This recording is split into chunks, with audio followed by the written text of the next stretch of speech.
hold up.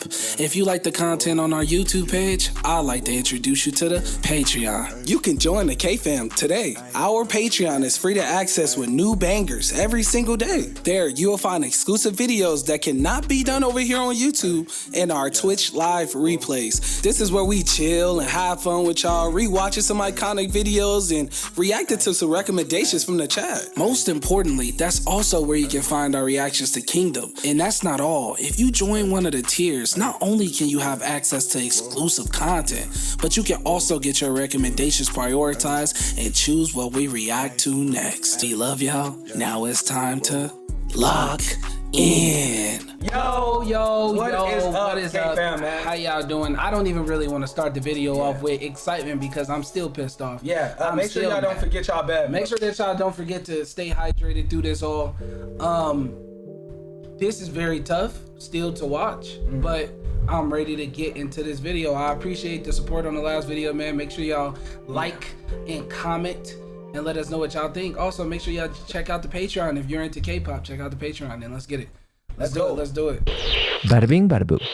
September 11th, 2025, a very famous Chinese actor by the name of Menglong with over 20. So also, let me say this. When you, if you're first starting to watch this, it's okay if you haven't seen the first one. She brings everything in one. So you're going to understand it regardless, okay? Got it. All right. Lock in. 5 million followers. He had performed in a series of hit dramas and his career was only getting bigger. He suspiciously falls from the 5th floor of a high-rise building in Beijing, a residential building that he does not live in. There are so many questions. First of all, can you really die from falling from the 5th floor? And did he fall? Was he pushed? Was it a self-exit? Why are authorities investigating for approximately 12 hours before concluding that there was no foul play? He was allegedly at this very suspicious dinner party with industry professionals, including his manager, other well-known celebrities, industry investors. These are millionaire billionaires who fund these projects. The police don't investigate these people. When he falls to his death from this 5th floor window, the window itself has been a huge point of contention. It's just a window that you open and it has a mesh screen. That window is pretty tall, falling at 35 inches tall. That's about waist height. So how does he burst through this mesh net and then fall out the window? The police say it was a drunken accident. They say he got way too wasted and maybe he stumbled and maybe he fell through the net and then fell out the building. That's the only conclusion that we can come to. People obviously have questions. Lots of questions, and the police don't want to answer anything. In fact, if you ask any of these questions on Chinese social media, your account is likely going to get suspended. I didn't notice this the first time we was watching this, but her pronunciation is freaking amazing, bruh. She been doing this for years. Dude. She literally pronounced words better than I could ever. Yeah, bro. You're likely going to get banned. So now, the biggest question people have are, why is the Chinese government censoring a celebrity's death? If the Chinese government has nothing to do with the celebrity's passing, why don't they just have the police investigate further? Why don't they investigate everyone at the dinner party? Why don't they look for CCTV camera at the residential complex? Who's connected to the government where they would have this type of power to censor everything? It's like overnight, Menglong goes from being a beloved celebrity, an actor, to being an enemy of the state. Who's doing that? Well, people have a list. There's a list of 17 people going around, and this 17-person list, people are saying, we have all these reasons of why we think they were present at the dinner party. And the first one to go down is a red-haired film director by the name of Cheng Ching-sung. He's famously known for having bright magenta looking. It's a very bad dye job, but he has bright red hair, and I don't think that he has any particular works that are very She's a savage, bro. She don't care, bro. stand out. That's why people think it's suspicious. How does he stay in business when he doesn't have any spectacular films? It doesn't make any sense. And he's very, very wealthy, and he's very well connected. People say he was at that dinner party, and we know he was at that dinner party. Director Chang comes out and he says, I feel very burdened by this accusation that I was at this so-called dinner party. First of all, guys, I don't know what you're talking about, and I have the evidence to show that I was not there at that 5th floor unit in this Beijing high-rise. I was at dinner with a different friend of mine, Tian Hairong. She is the widow of this billionaire Chinese businessman, and she's a good friend of mine. And so, of course, we were at dinner. He posts these screenshots from WeChat, his text messages, with Ting Hairong to show, look, I wasn't there, I was at a different dinner party. The text messages read, this is Director Cheng asking, are you there yet? Ting replies with a voice message. Okay, so WeChat is kind of like iMessage, where if you respond with a voice message, you can convert it to text. And so he's converted to text so he can take a screenshot and show the people, show the internet, this is our conversation. I'm not hiding anything from you.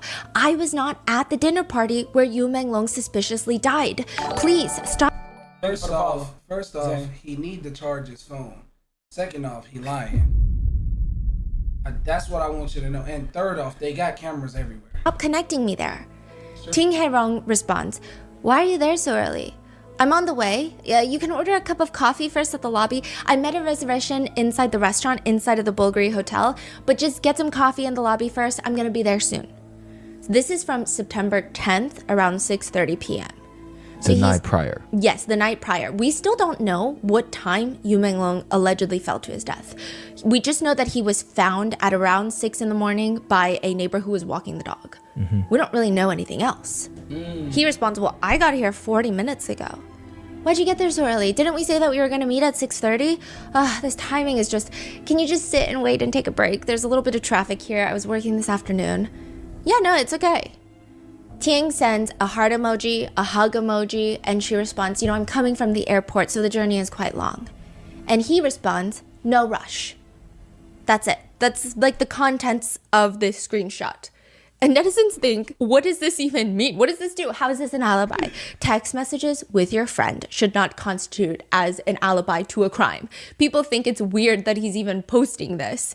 And also, just because you meet someone at dinner at 6:30 p.m., doesn't mean you don't go anywhere else after. It doesn't prove that you even went to dinner with her because of how suspicious the message. Bro, I know he didn't post those and thought he was just gonna get away from it. I know he didn't do that, right? Like, it's okay. Bro, they don't even know the time he died. Or not the time. They don't know, like, the specific time he died and when he actually failed. Like, bro, what are we talking about? Bro, you was there, bro. And the fact that he's releasing this as an alibi. People start going over and asking Ting Hairong, the widower of the billionaire, hey, can you talk about this? Because, like, what do you mean you were at the Bulgari Hotel with him? Are you sure he's not lying? Are these real text messages? She comes out and she says, I never wanted to explain myself to the internet. I'm from an older generation. I don't really check the internet. I was told by family and friends that I'm getting roped up into this madness. I don't even know these people. I don't even know Yu Menglong. Let me tell you what happened. September 10th, I had dinner with a good friend of mine, Director Cheng. Well, I thought was a good friend of mine. Okay, I don't know why he's dragging me into this mess now by posting these screenshots. He could have just said that he had dinner with a friend, but instead, now my name is out there. My name is connected to this. I'm getting cyberbullied. Because people think she's also one of the 17 people now. Yes, because they're like, she's so rich. She's so well connected. She's always got her little fingers in the entertainment industry. She must have been at the dinner party too. Like, who's to say that they even went to the Bulgari Hotel? Maybe they just went to the dinner party and they forged these messages. And she's saying, I don't know what any of you guys are talking about. This is impacting my family. This cyberbullying is impacting my reality now, my family. So I'm also going to post screenshots of the text messages that I had with Director Cheng on September 10th. And I will point out something very strange. First of all, I think it's strange that he's pulling me into this madness. And second of all, I think it's very strange that he chose to delete this one text message that he sent me that night.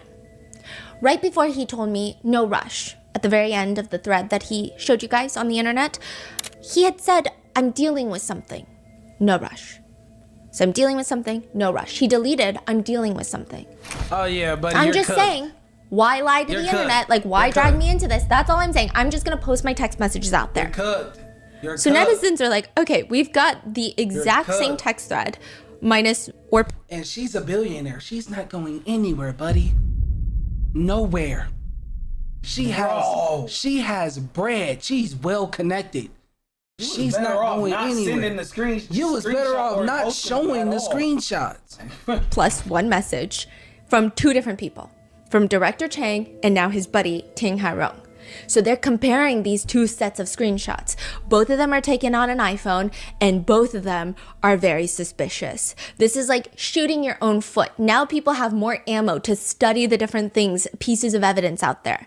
The first thing that they notice is that the audio messages, when they're both converted to text, they have 16 characters per line, including spaces and punctuation. Typically on WeChat, it's 15 characters per line. People start sending their friends audio messages, converting to text, taking screenshots, showing, hey, I have an iPhone, I probably have the exact same model, and it's 15 characters per line. But other people are commenting, well, sometimes when you change the text size on your phone, you could maybe do 16. Sometimes it's like the screen size, if you have like the Pro, not the Pro Max, or like, it could change. But people are like, it's still weird. Let's look for something else. And they find something else. Oh my god. You know how WeChat or any other... Oh, lock him up. Just lock him up. Just lock him up. Yeah, bro, he did it. Just lock him up. We found the third thing? Are you kidding me? But the main thing is he looked like he did it. That's all that matters, though. He looked like messaging app. It likes to refresh you on the time and date. Mm-hmm. It'll say, even if you're in the midst of a conversation, it'll be like, well, now it's 10 minutes later, so I'm going to give you the time in the middle of the screen. Like, it's not like you have to slide to the right to see all these text messages. It's just right there in the middle of the screen. Well, they see that, and they see all these different timestamps, and they try to line them up. And the colons of all the timestamps normally on WeChat are very consistent, very uniform. They're not matching anymore. Some people suspect that it's... So either it's fake, like, and it's not like screenshots that's real at all, or this is not the real screenshot and she posted the real screenshot. That's tough. Photoshop. Yes. The time is, moved. Yeah, the Photoshop. And so people are like, now we have these two sets of text messages, and both of you guys are suspicious. Because first of all, both of you guys have been suspicious from the get-go.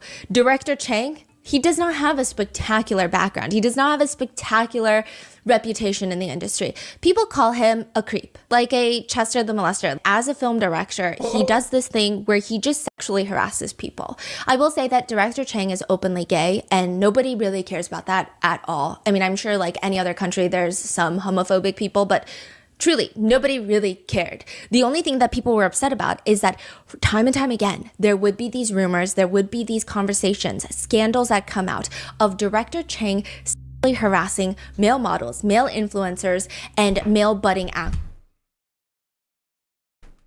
So this not even his first case. It's not even his first case. He's been here before. Who want to get into the industry. What? And the way he does it is very stereotypically predatory of the industry. He would say, you want a job? Let's go eat. Sometimes he would just find a male influencer that he finds attractive online and sexually harass them nonstop, sending DMs like, I'm hungry, I want to eat. You know what I want? Do you like me? Do you want to meet up? Saying very suspicious things. Which I know why you're thinking that, okay? It lines up because September 10th, that very night that this dinner party allegedly happens, he posts on Twitter one word, yummy. No context, nothing. That's why he's getting roped into this. Well, that and a lot of other reasons, but that's one of the big reasons. He's always had this very strong standing reputation of harassing young men. There was at one point, he's 34 years old dating a 19-year-old, and still, that's already creepy. People kept saying that he's an old cow that likes to eat fresh grass. Because it's very unsettling. But even while he's dating that 19-year-old, he would go online and harass other 18, 19-year-old male models. People already don't like him. And the fact that he posts this alibi, it's just rubbing people the wrong way. You're not proving anything by sharing text messages with a friend. And they're already suspicious. And Ting Hairong, people are coming for her too. First of all, you have a billionaire husband, got arrested for money laundering, and then in prison right before he gets out at the very young age of like he's in his 40s, he just drops dead in prison, and then you inherit all of his money, and then the rest of your life you just chase after seemingly young, allegedly young actors in the industry to date. That's the vibe. That's always been a small reputation of hers that's been following her around.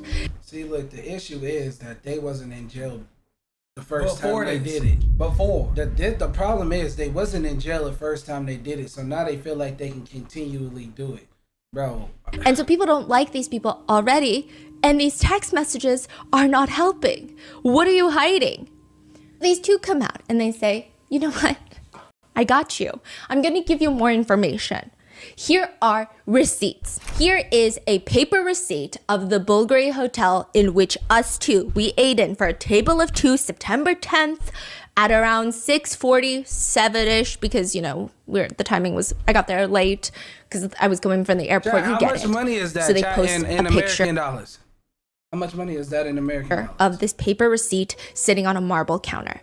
And then to go along with that, they post a screenshot of their bank transaction that coincides with the date and with the exact amount for the Bulgari restaurant. So they're like, see, the money is coming from my bank and I'm going to give you a screenshot of that, okay? A few things. When you keep talking because you want to absolve yourself of any guilt, but the more these people are talking, the more guilty they seem. That's exactly what happens. At first, netizens are like, okay, that's a lot of receipts. But you look at the receipts. It's interesting.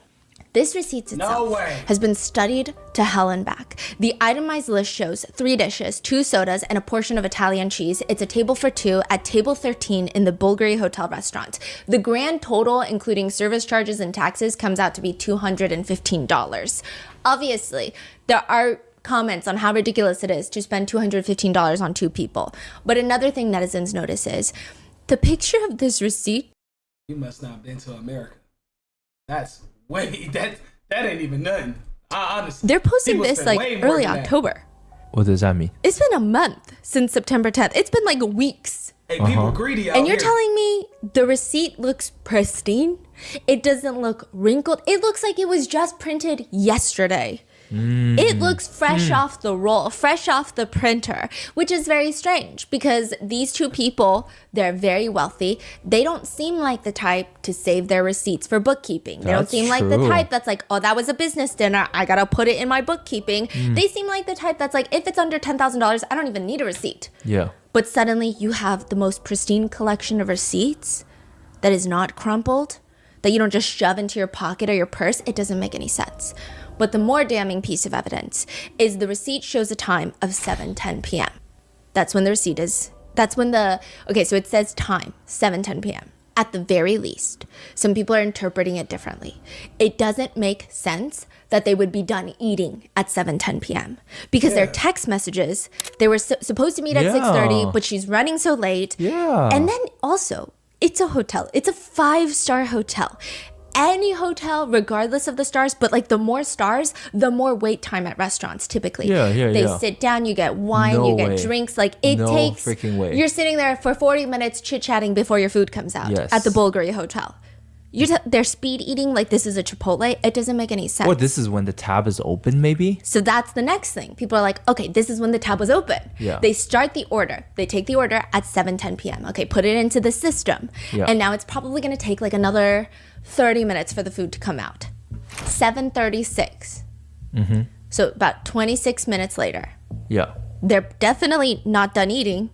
Because again, if the food is put into the system at 7:10, let's say the fastest it comes out, 15 minutes later, what is that? That's 7:25. And then you're done at 7:36? I doubt it. There's no way. An Italian cheese plate, you're not scarfing cheese down like that. You're sitting there and you're talking. So why is it at the very end of their text messages, you don't see the text message itself, but like I said, in the WeChat likes to float these little time markers when more text messages are sent. You just see this in the middle of the screen at the very bottom of the screenshot. 7:36 p.m. There's a message. A message. So it's them two sitting inside of this high-end restaurant in the Bulgari Hotel, texting each other at the same table. Why would they do that? Why would they do that? And why would they not show us the message then? Yeah. And then another thing. You know how we got those screenshots of the WeChat? It's very clear. Both of them, these screenshots come from an iPhone. Why is it that when they post their bank statement, it's an Android all of a sudden?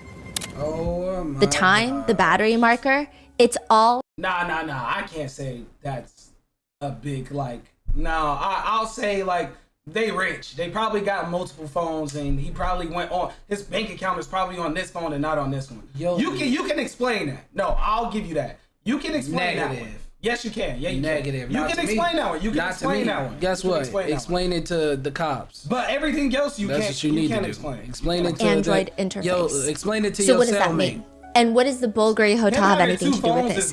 This is probably the more complicated web of storylines that we've covered in a while, where nothing can be taken as a fact, nothing can be confirmed, everything is alleged, but everything starts unraveling in a way that doesn't even make sense. Videos start going viral of what appears to be Yu Menglong being tortured inside of a Bulgari hotel. The same Bulgari hotel that these two allegedly had dinner at. Then these two, a lot of their history starts coming up, and there are allegations that they're connected to not just Yu Menglong's passing, but to other famous celebrities passing. Lock them the fuck up, bro. Lock them up. Why are we talking about? There's no story here. Even if they didn't do it to him, they did it to somebody else. Lock them up. Lock them up. And they both like to date younger. Yu Menglong's agency, in fact, there are now conversations of at least 10 different celebrities passing away under very suspicious circumstances from his exact same talent agency. And there's so many things that are very similar to his case. The police are closing the case. All right, this is going to be my last pause for like 30 minutes. But they didn't think that this was going to be a big deal, and you can tell that they didn't think it was going to be that big of a deal. Number one, you can clearly, thank you for the follow, appreciate it, Toss.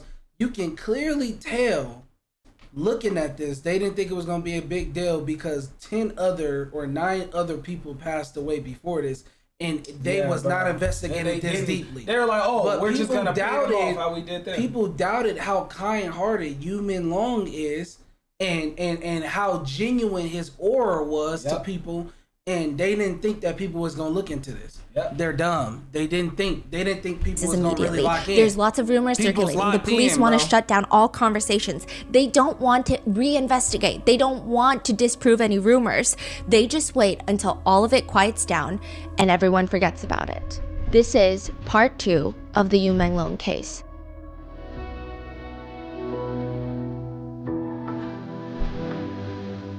I'm mad, Chad. W intro. I'm mad.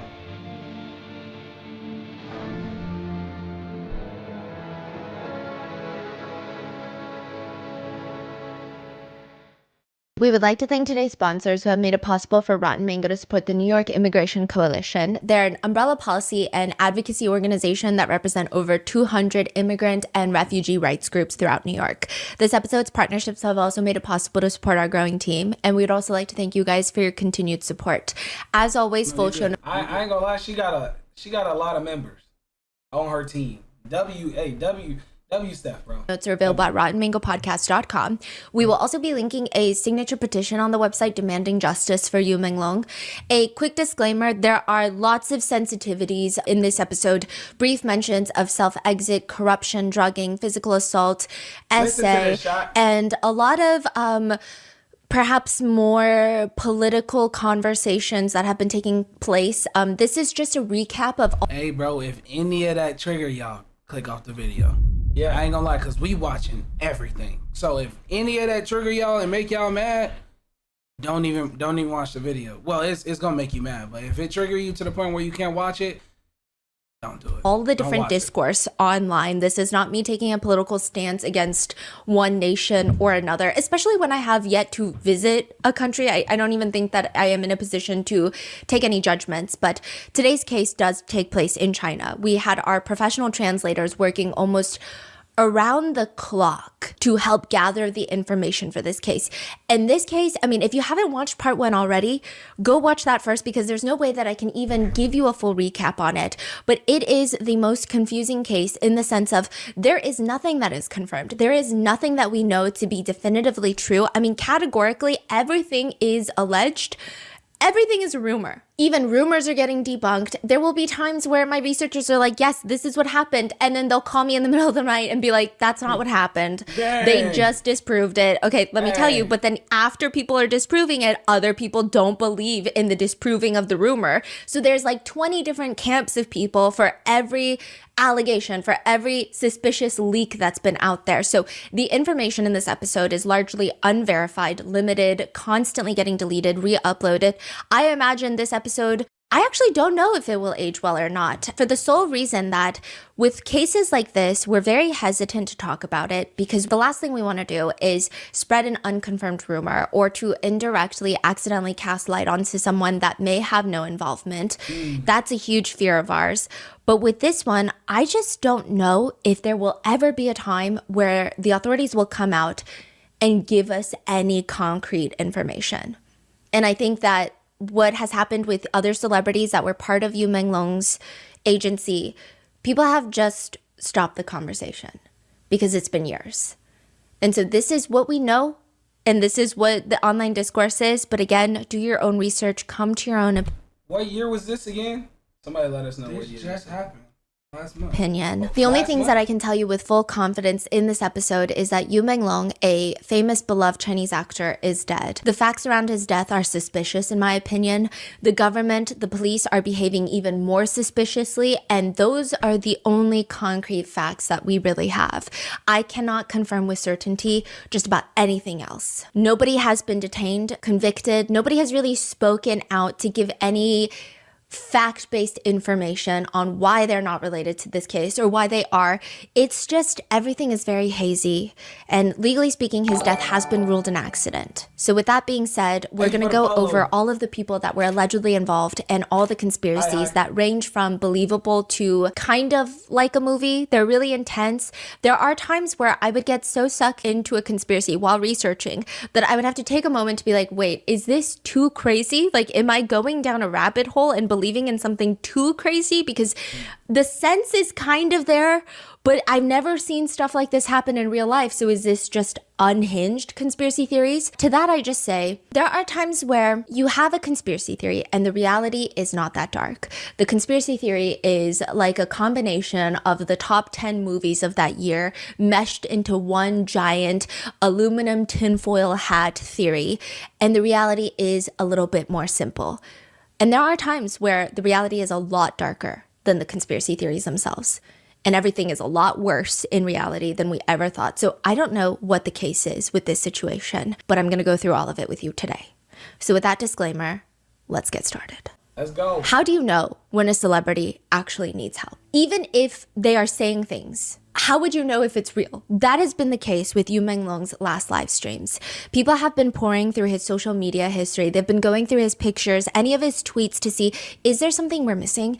And they have put together a series of clips. So in part one, we went over, it looked like he had bruises on his eyes. It looked like he had these injuries that he was hiding with makeup when he was out and about and fans were taking pictures and videos of him. But in his own live streams, fans have found some very strange things. We don't know if these have been taken out of context, so take it with a grain of salt. But in one live stream, Yu Menglong is wearing what appears to be a blue suit. He looks like he's working, and it just looks like he's reading comments from his fans during the live stream. He kind of has his hand covering his mouth as he's reading the comments, and some people say it actually doesn't look like he's reading the comments. His eyes aren't necessarily moving left to right. They're not moving up and down. They're just kind of staring at the comments, almost as if he's looking at the comments, but his attention is maybe elsewhere in the room. Like he's trying to listen in the room. He's trying to get a vibe of if anybody in the physical room with him is staring at him. And then eventually he says, puts his hand down. He says, while he's covering his mouth. Puts his hand down and immediately mouths something before talking. And it sounds like a very breathy, low, save me. You can barely hear him. You can see his lips moving. You can hear some breathiness. It kind of sounds like save me, but you don't really hear it. It sounds weird. And then immediately afterwards, he starts voicing out his words like this. So it's like, save me. And then voicing out his words like this. 也不是 PK， 也不是有两个对话的那个。just talking about normal things. Netizens have ripped this live stream apart, saying, is this a moment where he's reaching out for help? Because it doesn't make any sense. Why would he say, save me like that? Others are saying, no, it's because the internet was lagging. So maybe his mouth and his voice weren't matching up. And so his mouth looked like it was saying save me, but it wasn't. It was just not catching up to the sound. Other people are saying that doesn't make sense because I distinctively hear a save me. Then there are conversations that breathy save me was edited in later by someone who wants this to go viral. So there is so much discourse around this live stream, but it doesn't help that there are just a lot of weird things that he did before his passing. In the month of August, there are social media posts after social media posts where it seems like Yu Menglong is unwell. In another live stream, he voices out the words, help me. A lot louder this time. His fans hear it, but they do nothing. Everyone assumed that he was talking about his network being bad. Right before this, he's talking about how his network connection is not the best and the live stream isn't really working well. And then he says, help me. And so people are wondering, maybe he tried to play it off with whoever is in the room with him, because the whole insinuation is that his agency, his manager, are in control of him. There are people who believe that he has been held captive for a really long time, that he's been doing work events, he's been live streaming while being held captive so that nobody is suspicious. They think that he's saying, help me, as in like, maybe everyone in the room will think that I'm talking about the network, but I'm telling you, help me. Then there is another moment that people have dissected. So I know in America, we have the DV violence symbol for help. So if you are in a car and a police officer drives up, or if you're in an airport and you're talking to a TSA gate agent, you have your open palm, all 5 fingers up like a high five. You tuck in your thumb, and then you close your fist around your thumb. Remember this, chat. Remember this. You never know. Life is crazy these days. Remember this. He has done that motion multiple times in his live streams. So he'll have 5 out, and then he'll kind of tuck his thumb in, covering his mouth, and then he'll tuck it all the way in and do a fist and cover his mouth. He does it very naturally. So some people are wondering, is this just a natural motion he does? Mm-hmm. And then in Chinese, I think some people think it's 540, which in Chinese is 我540, sounds very similar to 我死了, like I'm dead. So it's like another signal that people are picking up. There's also another poem that started going around, and I couldn't verify if this was exactly from him because I couldn't find any of the original sourcing, neither could the rest of the team. But it seems like he was writing a poem about a rainy day and how he's learning some magic tricks. It's the most random poem, even if I were to give you the translation for it because of the way that the sentence structure in English and Chinese are so vastly different, it wouldn't make sense. But it felt very random in the sense of, today's a rainy day, don't forget your umbrella, I learned a new magic trick today. Like, it's very out of nowhere. Like, the poem itself is not artistic, it doesn't make any sense. But people were saying if you take the first character of every single line of this poem, it says, today they want me to die. And that has been circulating. So these are all the reasons that people think that he has been held captive for months, which begs the question, who's keeping him captive? Why are they keeping him captive? September 11th, 2025, my sister-in-law actually opens up her little Red Book app. Do you guys remember when TikTok was going to get banned in the US? It was a very bizarre side plot in the US timeline. Everybody starts posting dramatic goodbyes and then immediately downloading another app called Little Red Book. This is that app. In China, it's probably the more new, more foreigner-friendly application. Like Douyin is Chinese TikTok, the original TikTok. But Xianhoushu is kind of like Pinterest, Instagram. It's for younger people. Lots of foreigners love it. And she opens up the app, and the first message that she gets is like, hello, are you aware of the content guidelines on this application? You are not to repost like negative celebrity trivial matters. Like, please refer to the terms and conditions as a user. Click here to accept and close. It was the most bizarre, out of place notification that she got, to the point where she screenshotted it and sent it to her friends because she thought it was very strange. And it wasn't because of like she was posting anything and getting like a strike or another alert. She doesn't post. This is like a mass notification to every single user. Every single one. And she is just confused. And everyone is like, oh, this has to do with Yu Menglong. Because September 11th, 2025, the same day that Yu Menglong has is found deceased at the bottom of the building. The Cyberspace Administration of China demands a meeting with the executives of Little Red Book. The purpose of the discussion is your trending list. The trending list, what the users and your algorithms decide to push more out into the ether. They're saying you guys frequently have celebrity personal dynamics, interpersonal relationships between high-profile people. It's just trivial. It's trivial, nonsensical matters that really impact the online ecology, and it's the ecosystem of the younger generations online. This is not good. They should focus on things that really matter. This is actually a thing. The Cyberspace Administration of China, they were the ones to ban feminine men. That was like a thing. They didn't really want a lot of what you would call pretty boy celebrities, which is like a bigger thing in East Asia, Korea. People can't be themselves. Bro, that's crazy, bro. That's crazy, bro. People can't even be themselves. What?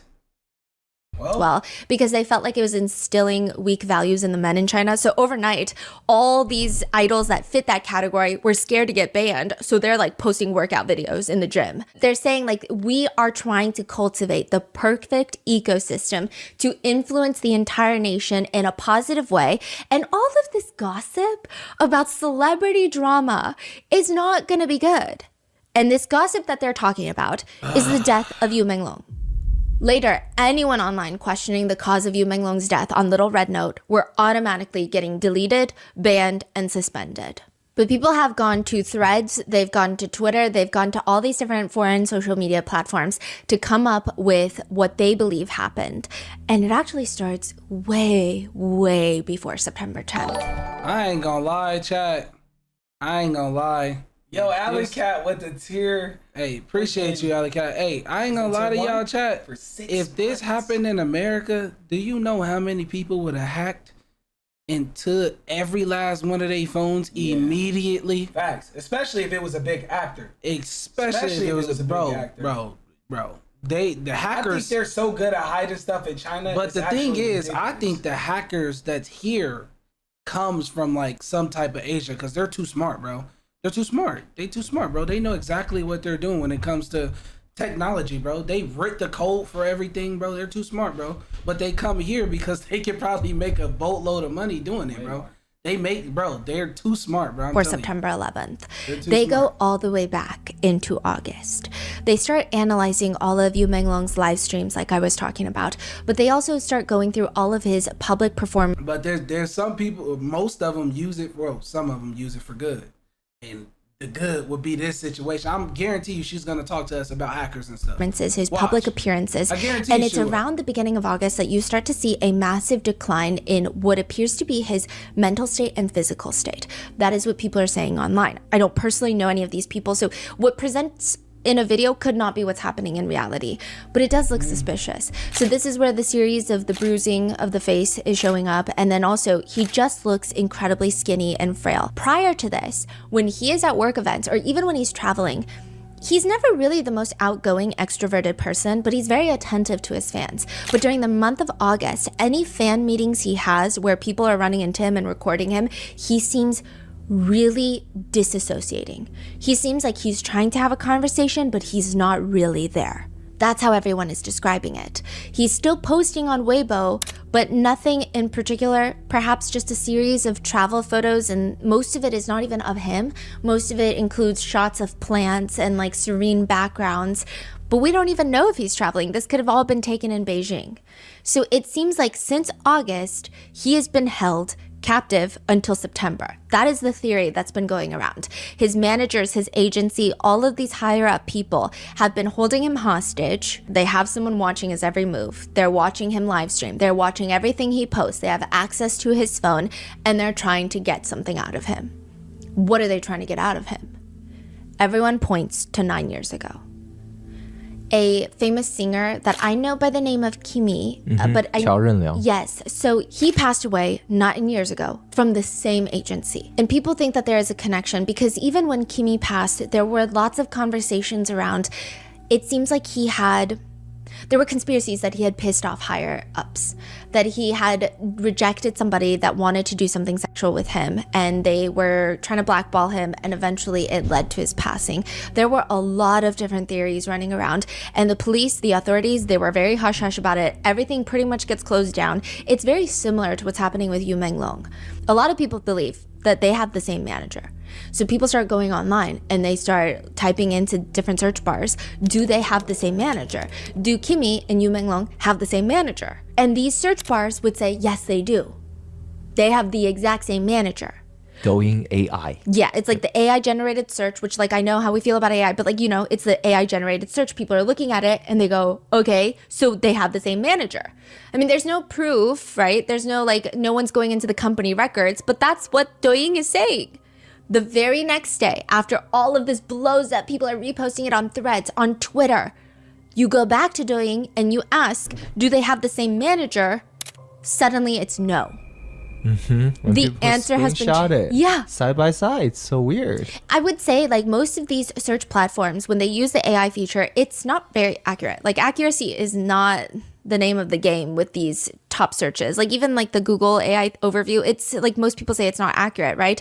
But with this, to change it the next day is weird because they just leave up the inaccurate information. They don't go ahead and change it. So why would they change it?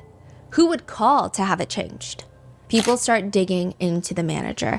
And we mentioned in part 1 of this entire case, the manager does not seem to have an entertainment background. There are rumors that he is part of an organized crime syndicate. He's just hired muscles. People say that he is more of a, I would say hitman is maybe taking it too far, but like the cleanup of organized crime. You got a dirty job on your hands. This is the guy that you call. And they are very closely intertwined with a lot of powerful executives and investors. He was hired into the company as, yes, a manager, but really his formal occupation would just be to watch over these subjects, to make sure that they're not stepping out of line, to make sure that they're not saying anything, to make sure everything goes as normal. I will say this manager is also a very strange guy. If you dig into his old posts, there are, he likes to post, all of these people like to post weird things. They love trying to be edgy, artsy, but it's not, it's just uncomfortable. It's just very scary. He likes to post a series of photos where it shows a man saran wrapped to a table. It looks like an episode of like a... Time to lock that boy up. Lock him up forever. He did it. A serial killer show. So you got actual person? Well, that's what it looks like in the first 3 photos. Forever. We need to It looks like a person up. saran wrapped to an operation table, like a steel table. And then someone is grabbing his head in one photo. So it looks like he's about to get a head massage. And then all of a sudden a knife appears and they cut this man's head into 6 different sections. It looks like a cake. It's like a "is it cake" video. And then those 4 pieces are like the pieces of his head are arranged on a plate. It's clearly not a real person. It's clearly either some sort of sculpture or AI generated art or drawing or something. But his whole caption with that is, something that is whole can be cut into pieces, but those pieces can never be whole again. And so people think, this manager is just weird. We don't really know anything about this man. We don't know how he got into the role of being Menglong's manager. We don't know much about him. All we know is that he likes to post these types of things. So people believe that the person that lured Menglong to the party, the dinner party that night, is the manager. They think that Menglong is not one to go out with any of these people. He's not one to go on any of these drinking meetings with investors. He's someone that likes to very much follow the rules. He likes to stay home. He likes to cook with his 2 dogs. He has a corgi and a French bulldog. He's a very big homebody that just works hard. He's not someone that likes to really go out to dinner and get drunk with other celebrities. Not that anything's particularly wrong with that, but he would not have showed up to a dinner party unless his manager had invited him. So he gets lured to this apartment by his manager, and there's a bunch of investors, a bunch of big business partners that are there, and they all want to sleep with Menglong. Over the past 10 years, at least 9 other artists have died under very strange circumstances from this same agency, and that's why they believe the manager is heavily involved. With the 9 others, sometimes the cause of death is listed as self-exit, sometimes it's an accident, but always netizens have questions about them. And I don't think it's a situation where netizens just cannot grasp the idea of one of their beloved celebrities having depression. There's no answers to any of these. It just doesn't make any sense. And the whole agency itself is very suspicious. Nine people? 9 people. Yo, relax. 9? They say the format of the agency, and we kind of touched upon it on episode 1, is that it's a government-run state agency. You can't sue them. This is like suing the government. And if you think suing the United States of America is hard, probably suing China is not even a viable option for anybody. It just doesn't make sense. So this government agency will go around and mass sign a bunch of talent. After the end of a talent reality show, they'll go and sign 20 new people. And then they'll pick 1 or 2. They're going to make them really famous. The other ones, they're just going to hold them hostage, freeze their careers, refrigerate their careers. That's Allegedly. how they refer to it. Allegedly, yes. Theories. And then they can't get out. Out of those maybe 18 celebrities left, maybe half of them come from really well-off families. Because it's hard to get into the celebrity world, into the entertainment business without some sort of funding and backing. So these celebrities' families will say, you know what, I just want out of this contract. So I'm going to pay whatever crazy fee you want me to pay, and I need to leave. I need to go sign with someone who's actually going to invest resources into my career. So they sign the contract and they leave. And then you have a handful of people left. These are people that come from backgrounds where they can't afford a breakup fee. Those termination fees are like millions of dollars. With Menglong, it was 30 million. They can't afford that. Like, they would be in debt for the rest of their lives and the next life. It wouldn't make sense. So they can't do anything. They can't sue the agency for not giving them what they were promised. They can't get out of the agency and find work elsewhere. So they're just stuck. So what do they do when they're stuck? This is when investors can come and decide if they like you. These people are considered free-for-all playthings. They will allegedly open up shell companies in their name to launder money. These massive investors and business owners will launder money through their names. Other times they will use them as victims for their sexual fantasies, allegedly. That has been the rumor. But it is true that there were companies open in their name that's dealing firearms and military weaponry. Yeah, so that seems pretty much confirmed. Menglong had multiple shell companies in his name, and all of them were pertaining to military contract sales. And this is not someone who would money launder. None of the money was going back into his accounts. It's going in and out, and you're talking about millions, tens of millions of dollars. And he isn't seeing any of that money. He doesn't know anything about the military, but it's getting laundered in his name. There is a very famous Chinese celebrity by the name of Yang Mi. We've talked about her briefly on our other podcast, Moral of the Story, and she's massive. She's probably one of the biggest stars in China. She worked on Eternal Love with Menglong, and she has her own agency, and it seems like they have a very sibling dynamic. I mean, they played siblings, but they also have one in real life, like sibling dynamic. She traveled to Beijing at least 3 separate times with the sole intention of signing Menglong. Really? And the agency would just not let him go. I think that she knew that they were not putting enough resources into him, and she wanted to help him. I don't know if she knew anything deeper. I'm not saying that she knows anything sinister, but I think that she was like, he's not getting enough roles as he deserves. I think I could do a lot more for him. Company would not let him go, and this company is not really doing anything for his career either.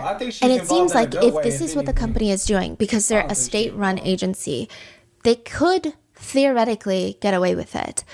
Remember how I said there were 9 other people in the past decade that suspiciously passed in this company? Just to give you an idea, one of them is a female artist who ends up, this is what the police say happened. She took off all her clothes, got completely naked, and then jumped to her death. That this was a self-exit. A female celebrity who is pretty much probably always objectified online, being vulnerable in a very vulnerable situation psychologically, is then going to take off all her clothes and then plummet to her passing so that she can be photographed in the nude, so that people can objectify her more, so that people can sell these photos. Like, it just doesn't make any sense. But anytime people tried to ask those questions, they were getting deleted. Another sign. Let me ask y'all one question. I just got one question. Have y'all ever, and be honest, you ever heard of someone that literally, that self-exited, right? That took off all their clothes first? Tell me if you ever heard that before. Just let me know. Usually, if you have, bro, I won't. Usually, no people more. do stuff like that behind closed doors so nobody can see them. Yes, bro. You don't want to be photographed, showed everywhere. No, bro. No. Yes, thank you. So nobody never seen that? Then I don't expect this to be the first time, bro. Or that to be the first time, bro. Talent is a newscaster. He died in an accident, and his mom later came out to say that the police told her that she needs to sign a document that her son did drugs, was high, and fell off the building, or she could not see her son, and her son could not be released back into her custody.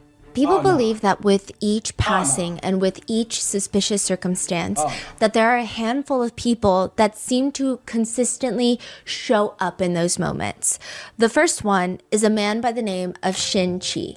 Shin Chi has been an enigma in the entertainment industry for a very long time because everyone is like, I don't know how this man came up. I don't know what kind of funding he has, but he's very well connected politically. November 2018, Shin Chi is 27 years old. He becomes the chairman of the China National Electric Investment Group's new energy company. The chairman. CEO? Yes. Chairman? 27 years old. This is a government-run entity, meaning how would a 27-year-old be appointed that position unless he has absolutely incredibly strong, powerful people in the ranks that are handing him these positions? AKA, he's a political Nepo baby. If he were just really smart and capable, even if he were to follow the route of getting into government, nobody would promote a 27-year-old for being outstanding. Yeah, bro, Politics has hierarchies, legacies, seniority, favoritism. They're not just going to give him a position for being the most capable, which I don't think he is, regardless. Which means, who the hell is Shin Chi? He goes from being the chairman of this state-run investment group to suddenly being like a film producer. He just makes movies, he invests in movies, he's like a major name in the entertainment industry. How do you even break out like that? Again, you go from that investment group chairman to the entertainment industry and you're succeeding across all fronts. And when you look into his past, nobody can find his family history. He doesn't talk much about his childhood. Who is he? Who are his parents? Because you can only get these types of positions if your parents have high up government positions. One insider from the industry spoke out and anonymously told a reporter online, like, do whatever you want with this information, but he's connected to top party leaders. He's got strong ties with the leaders of CCTV, which is the state-run TV agency, the government-run TV. Bro, to me, it just seemed like they government. It just, bro, it's probably a different one. CCTV is it the people that own literally the cameras? No, right, chat? Can't be, right? Can't be, right, chat? Leaders of CCTV, which is the state-run TV agency, the government-run TV network, news network. No, that's in China. That's not that. Yeah, that's Central China. That's not here. Central China television. Like, bro, it just seemed like to me, bro, that China need to like evict everybody that's in the government and appoint like everybody like brand new people. Cause bro, what's going on, bro? No, bro. Like, and weirdly, anytime you hop on a call with this guy, he uses a number that doesn't even route back to him. It's like, you know, you see the caller ID, but it's not him. Like, you don't see Shin Chi. It's weird. Like, it's just like this other guy's name. So it seems like a fake number, and they are able to pull up that number because I guess this insider has had conversations with him. This number is linked to at least 99 companies registered. When you register a business, you have to have a phone number that goes along with it. It's this number that's mainly used. And this number is also connected to Menglong's shell companies. Really? So everyone's saying, okay, Shin Chi seems to be, if this is true, if all of this information is not fake, not AI generated somehow, not edited with absolute perfection, and these are real tips given to real reporters, then yes, it seems like there is a connection between these shell companies, Shin Chi, whoever that man is, and Menglong. But that's not the only connection. Shin Chi has been Menglong's top fan for years. Top fan in China is a little bit different from maybe America. Top fan does not typically mean you love the celebrity the most. You're the number one fan. It typically means you are the fan with the most power.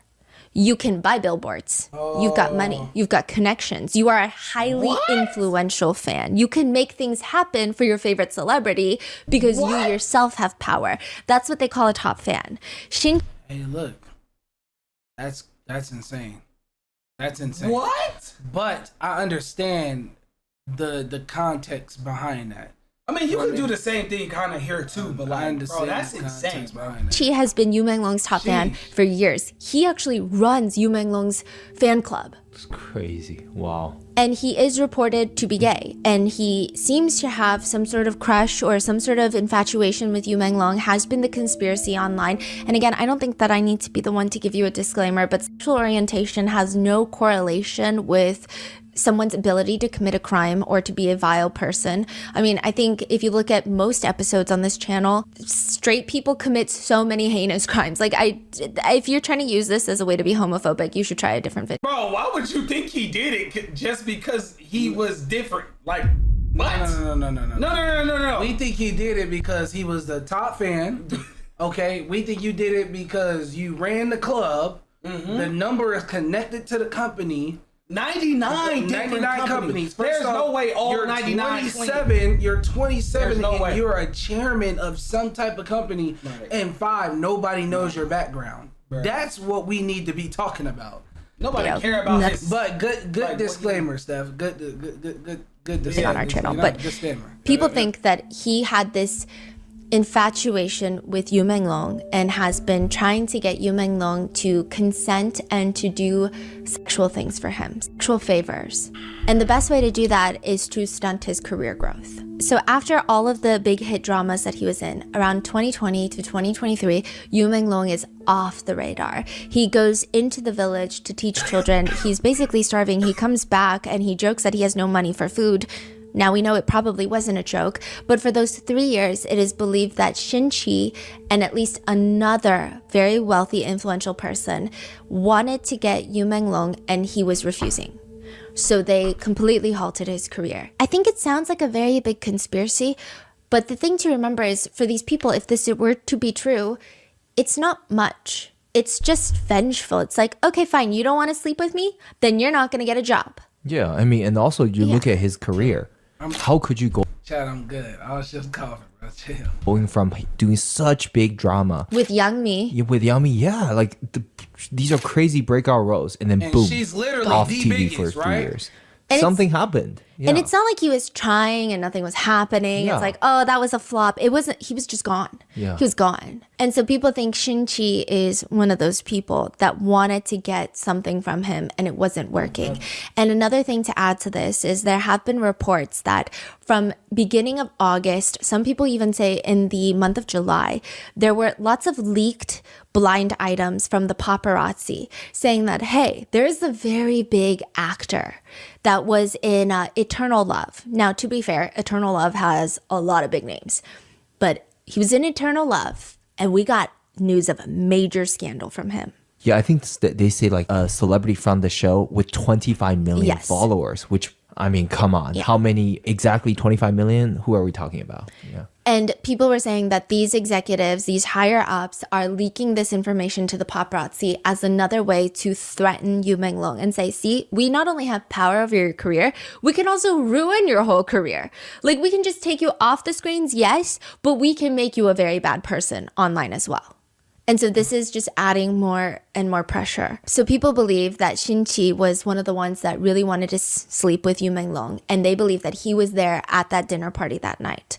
And just to give you an idea about these dinner parties, a lot of Chinese celebrities have seemingly spoken up about this, and it's kind of the same in East Asian culture, I'm sure Korean culture as well, not just in the entertainment industry, even just the business world. You want to get a business deal done, you got to go get drunk, you got to go to a 회식, like you have to go and pour alcohol for these higher ups to get a deal signed. There's this very viral clip of Tao from EXO. He is now in China. He also recently got married, I believe. He was talking about, this was from years ago. He was screaming, like getting very riled up in a live stream. And he said, I have my own agency. And if you tell me my employees, my talent have to go do a business deal and they have to drink something, then get the fuck out. I don't need your money. We don't need you. We don't need your stupid deals. Like, no, I'm not letting them put their health in jeopardy. 给我公司所有员工，我立了一个规矩，你出去谈任何业务，谈任何 Wait, he's in EXO? Is that what we heard? Yes, bro. 项目，只要让你喝酒，不滚都滚。我绝不让我员工去卖身体、去喝酒、去谈任何的业务。这辈子我不可能做这种事儿。我公司可以不做，我不让我员工做这种事情，就这么。That's like very smart. I mean, that shouldn't be a thing anyways, that you have to drink. And him speaking out is straight savagery. Yeah, it is, like, bro. 简单。 And I think he was saying health as in like, because you have to get like blackout drunk and Yes. that level of alcohol is not good. But people have been recirculating this clip by saying maybe health could mean other things. We don't think that's what he meant, but they're saying like, we just don't know how dark it gets when people get that drunk.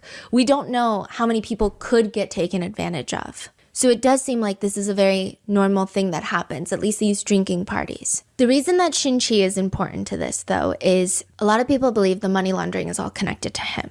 He had opened up the shell companies in Yu Menglong's name. He wants to sleep with Yu Menglong, and he also has this very shady LinkedIn profile, if you will. How do you go from being nobody to being the chairman of this state-run massive investment group to being this very famous producer and director and doing all of these things in the entertainment industry?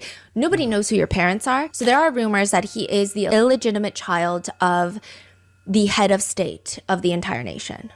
Because even if he, there were previous rumors circulating that maybe he was the illegitimate son of one of the Politburo members, which are like the top 25 most powerful people in the nation. But a lot of people are saying there's no way that the head of state would not just let them go down for it. Because this looks bad ultimately on the head of state. It doesn't look bad on everyone. It looks, ultimately when you have one person at the top, like anyone, most nations have a president, it just looks bad on that person. They're the first to be blamed. So why would they go down for a random person's son in the top 25 most powerful politicians? At the end of the day, he's the most powerful. Why would he go down for him? So they think that this guy, Shin-Chi, is connected, is the illegitimate son of the head of state of the entire nation. And there have been rumors circulating. Bro, this is so messed up, bro. It's so messed up, it sounds like a show. That's how messed up this is, bro.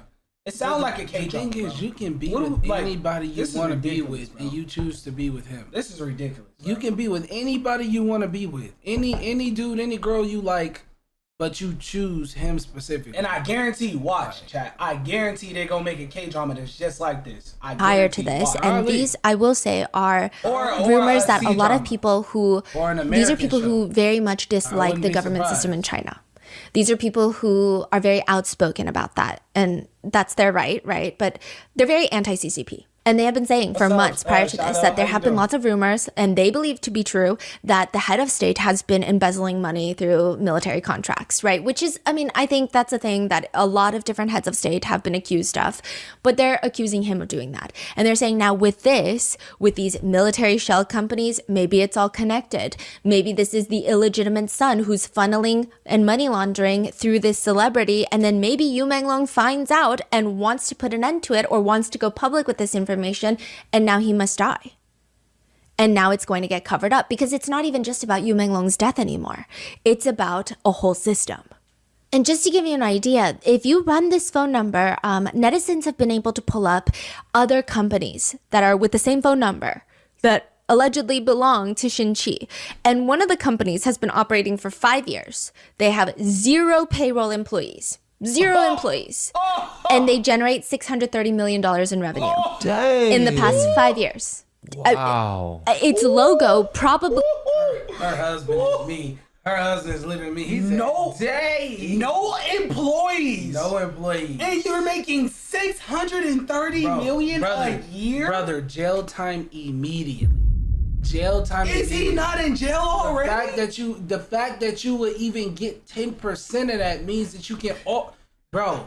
Oh my reads not money laundering at that point, because That's money laundering. To give you an idea, other businesses who generate that kind of revenue, around even 100 million a year, they will employ on average at the very least 100 people, but typically on the 1,000 people end. You're not going to generate that with zero payroll employees.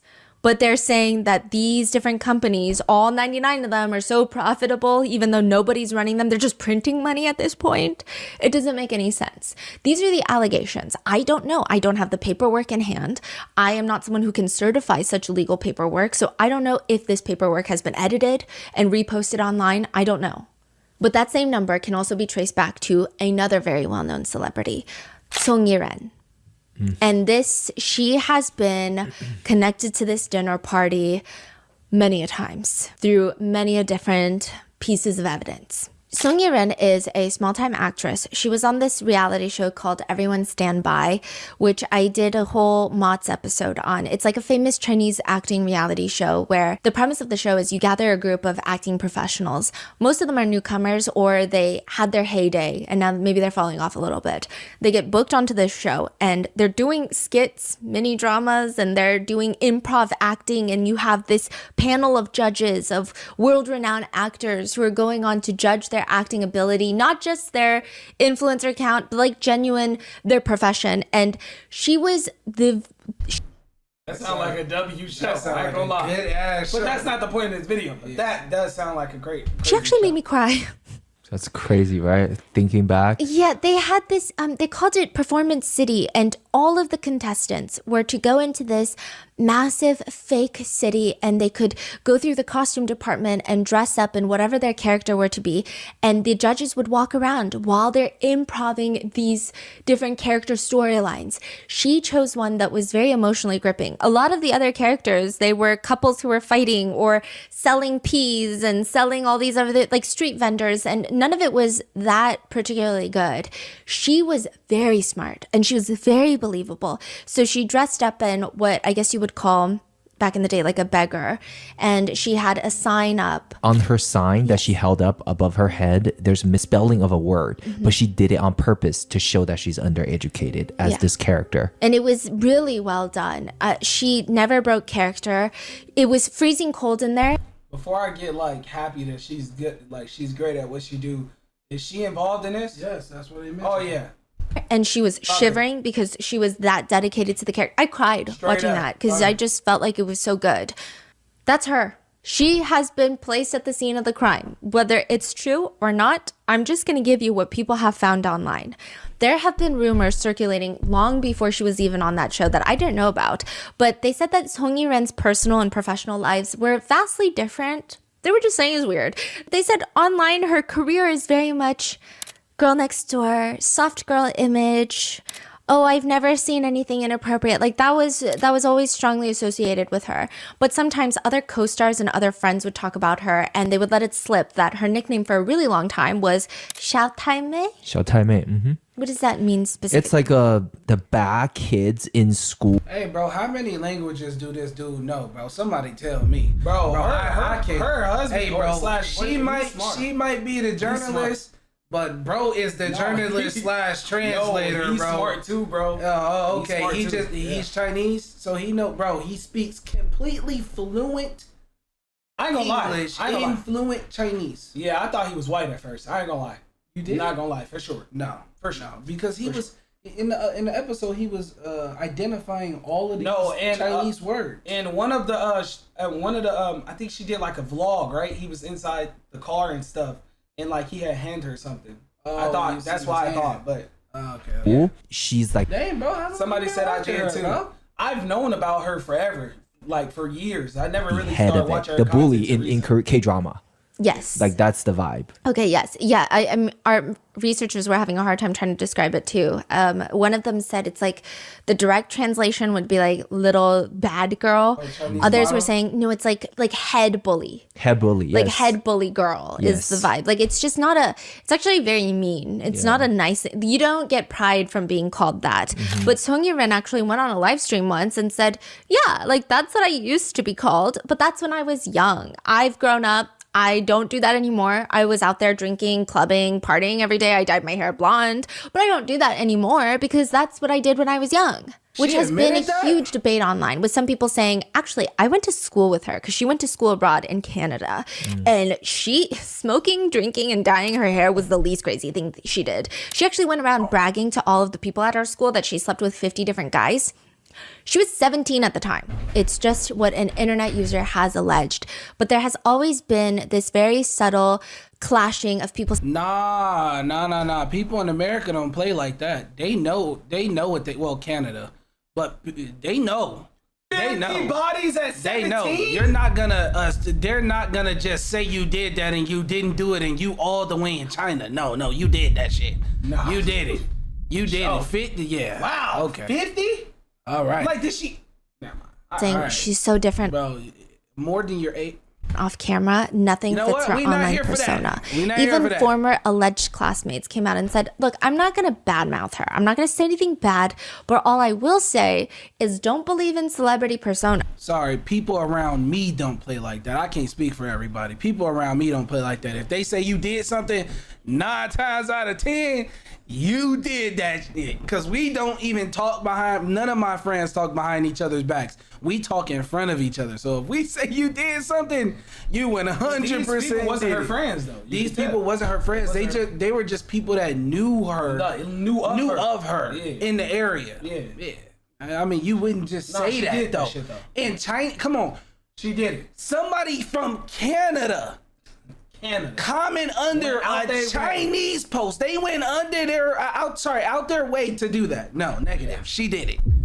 She did because they're all fake. She did. One of Song Yi-ren's biggest scandals was last year in 2024, and paparazzi caught her going to a bathhouse with 3 guys, like a sauna. Okay, bathhouse seems like a sauna. And I think the biggest part that people thought was so scandalous was she was touching the abs of the first guy, so she'd be like, KK, stop talking to me. Don't say nothing to me the rest of the stream. I ain't gonna lie. Oh, she's a different breed. You said you used to be like that. Yeah. You're still like that. Yeah, she's a different breed. I ain't gonna lie. Walking, they're out on the street, and then she'd kind of place her hand on his chest. And then she would hold the wrist of another guy walking. And then later that night, there was another third guy, and she was spotted touching his arm. They dramatically described... Maybe she's just a friendly person, right? No, not with 3 dudes. No. This as like, feeling him up, feeling him down, just groping, caressing. I mean, nevertheless, it was a pretty interesting, unique, scandalous situation for a female celebrity in China to be caught photographed in, especially someone who presents herself as this very innocent, soft girl next door. So a new theory has come about recently that Song Yi-ren is a madam. She befriended Yu Menglong in an effort to finally seal the deal and get Shin Qi, the powerful executive, what he wants, which is Yu Menglong. She's going to lure her friend. So people are saying that she is the madam. She is an actress. So she rubs shoulders with all these actors and actresses. She befriends them. She has this very disarming personality. And then she's like, you know what? Come out. Come hang out with me. Come to my place. And at her place, they'll be introduced to an executive who has always had their eyes on them. And she knows this because she is the middleman. And she's like, oh my gosh, you guys should meet. This is an investor, blah, blah, blah. Why don't you come to this dinner party? They're pouring drinks. There are further conspiracies and allegations that perhaps the drinks are drugged. Perhaps it's full on essay. Other times. Wait, is this the girl she was talking about that took that live photo? Remember? That live photo and she heard stuff talking in the back of the live photo? Or is that a different girl? No, this is a different girl. Yeah, they gotta be, right? Yeah. People are saying she's just the middleman connecting these 2 parties, and hopefully it's consensual most of the time. But clearly, if that were the case with Yu Menglong, that's not what's happening. Same girl? But they think that she is a madam. They think that must be the way she makes money. Because here's an interesting discovery that it's been made. Song Yi-ren, she lives in the same apartment complex as where Yu Menglong passes away. But she doesn't just live in the same apartment complex. Wrap this shit up. This shit is done. Why we still watching this? Y'all sure they got the same information we got? Are we sure the cops got the same information we got? Because this, to me, is looking like, what else could it possibly be? Hey, if you lock her up and you lock him up for what they did, Whoop-de-can-do. Bro, bro, they all got weird passes and they got weird futures. Yes. They got a weird life. Weird presents. Lex. Bro. She lives They in the got a same weird building life. from which he allegedly falls to his death. And there's more about that. She claims that she moved out 9 months ago. She said, yeah, I did live there, but I moved out 9 months ago. So yeah, I did live in that building. I mean, there's pictures of her posing in that building. There's selfies she's taken. There's like this one picture where she's holding a giant acorn and it's like building 18. And again, it could be photoshopped, but she has said, I moved out 9 months ago. So we don't know if maybe the building number was photoshopped and maybe it was a different building, but it doesn't seem like, it seems like it was that building. There are other allegations that she never moved out, and there are other photos circulating of an apartment unit where in East Asia, there's a lot of times where you just hang dry your clothes. So you get one of those like drying tables, and it's up against the window of one of the apartment units, and there's this blue dress shirt and white pants that are hang drying in front of the window. Someone had snapped a photo of it for whatever reason, and they believe that those clothes belong to Menglong, because he was photographed wearing similar clothes. And they think that for the past month before his death, he was being bounced around, somewhat being held captive, not necessarily chained up, not necessarily like, I'm gonna tie you up so you can't leave, but being watched and held captive under likely verbal threats. Like, if you try to leave, I'm gonna ruin your career. So it's not like the door is padlocked, but perhaps he can't. And they think that Song Yi-ren was one of the people holding him captive. I do think that this conspiracy theory does get crazier and crazier, but one thing to note is a lot of people were confused. She's on an acting competition show. She's not a major celebrity. She's a small-time actress. How can she afford to live in an apartment building like this to even begin with? So people think, well, that's because she makes her money not from being an actress, but from being a madam, right? That's what people think, but they still are wondering, okay, let's say she's a madam. She gets money from these executives. She tries to force all these other celebrities into sleeping with executives. That still doesn't explain why she wouldn't be the fall guy. Because people are like, let's be real. If there's executives involved and she is just a madam, she'd be the fall guy. She too good at what she do. Or she's family with somebody that's inside of the 9 people that was there. Yeah, John, or she just knows somebody that was there. What exactly is a madam? A madam is somebody that puts somebody on, basically. You're like, say I put you onto somebody like, hey, look, Kaylon, look, this person wants you to go act for them, but you just gotta sleep with them. And boom, now you got an acting role. How do you know that? She just explained it a little bit, you know? There would be It's some like a sort of pimp, narrative yeah. of she got jealous, she pushed him, or she was the only one at that dinner party left, everybody already left, and then they got drunk, maybe they were doing drugs. Like, she would be the fall guy. Because there's so much suspicion. Why not have a fall guy? So there comes the suspicion that her parents are very well connected. She moved to Canada when she was young.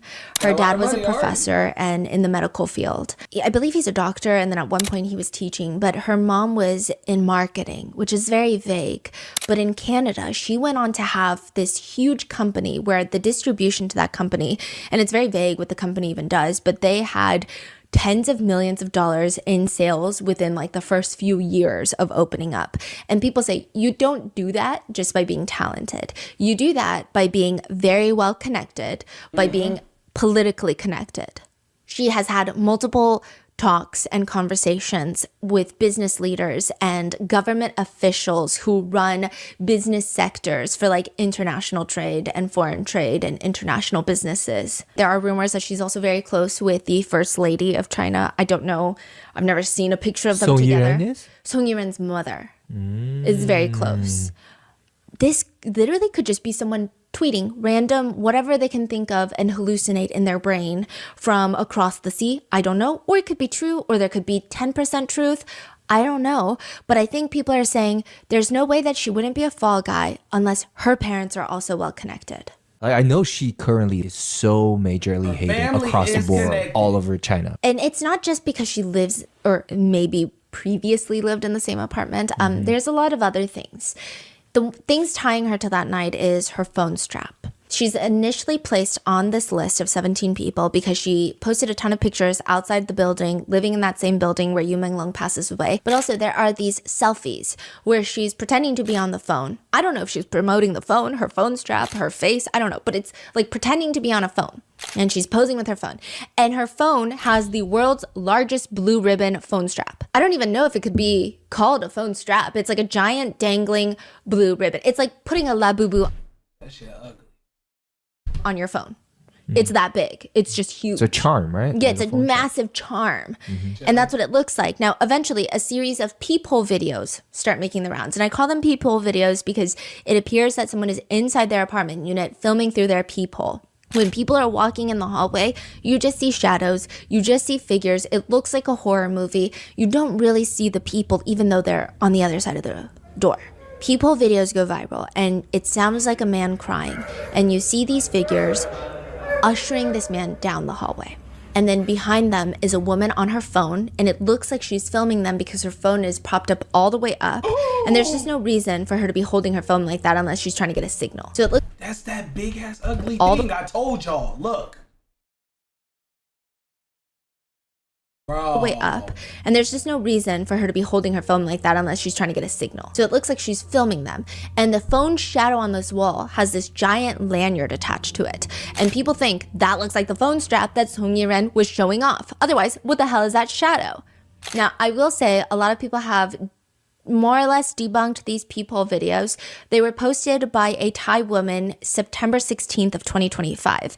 So technically the timeline makes sense in that it was posted after Menglong's death, because there are a lot of other leaked videos that people found the original videos to have been posted before his passing. So it wouldn't make sense because, I mean, time just doesn't work like that. But timeline-wise, it makes sense. However, a lot of people are saying you can clearly see that this was not in China. You want to know something? You want to know why people probably not snitching on this? Because everybody is involved. And if you snitch on one person, you're going to die anyways, probably. Bruh, it's crazy, bruh. That's probably what it is. I'm telling you, everybody is connected within this. If you told one person that they going to jail or they not going to be here, they not going to care because they not going to be here anyway. Because the person or the company is involved in illegal stuff and they might, end it. You can clearly see that this is not in Beijing. Other people are saying this Thai woman, like, she has nothing to do with this case. If you look at her other previous videos, it has nothing to do with her. But even that has been debunked. So people are arguing, well, actually, we don't know that. We don't know any of that. The person who posted it hasn't come forward to say that. If you want to muddy the waters of a conspiracy, what would you do? Pump out other stuff. Pump out more conspiracies, make it so crazy that nobody knows what's true and what's not true. Others are saying, well, the Thai woman posted it because she might have friends in China who are like, I don't know what to do with this video because I can't post it. You got to post it. It doesn't really matter if the video is true or not, because I think the circumstances around his death are suspicious enough. I think even if videos are getting debunked left and right, I don't think that should make anyone feel like his death was a drunk accident like the police claim, unless there is factual information, evidence that comes out that says he was. I think that this feels like we could go in a loop. People are saying, well, obviously, maybe the government is spreading misinformation, because if they spread such crazy misinformation and then they debunk it, then it's like, oh, now all the information must be fake, or it must all be crazy. Or sometimes people think the government could be spreading this conspiracy to get even more outlandish because the general population is not going to believe that aliens came down from the skies to do something. So they think there's a lot of cat and mouse between even the censoring party and the censored people, but I don't know.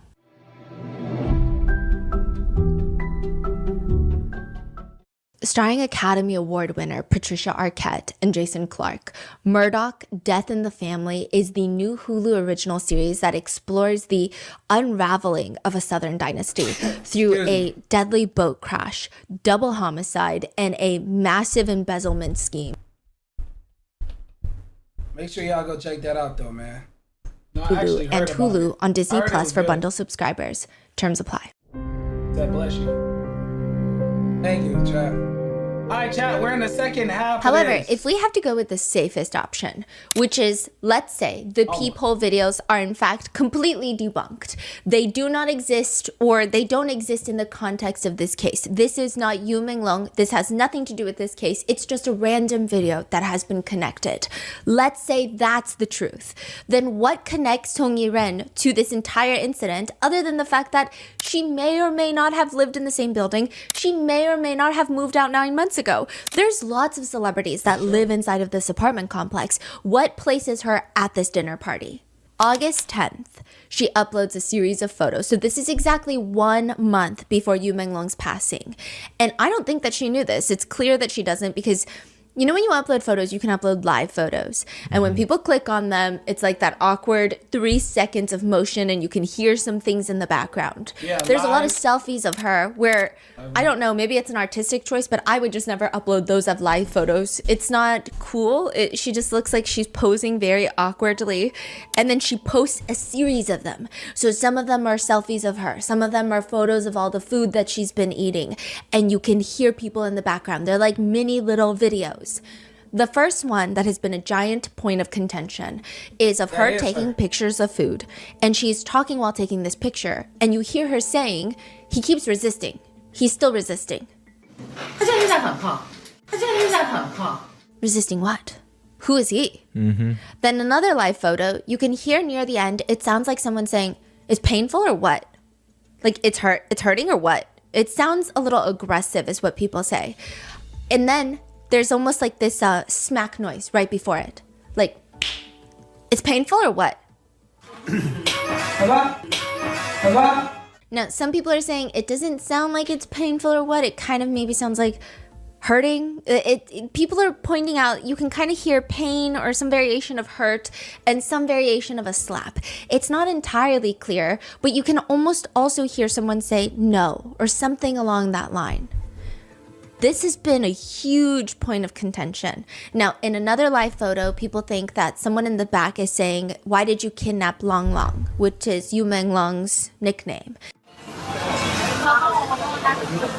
I will say that one is a little bit more debatable, as people are saying, well, I don't hear it. Some people are saying, I absolutely hear it.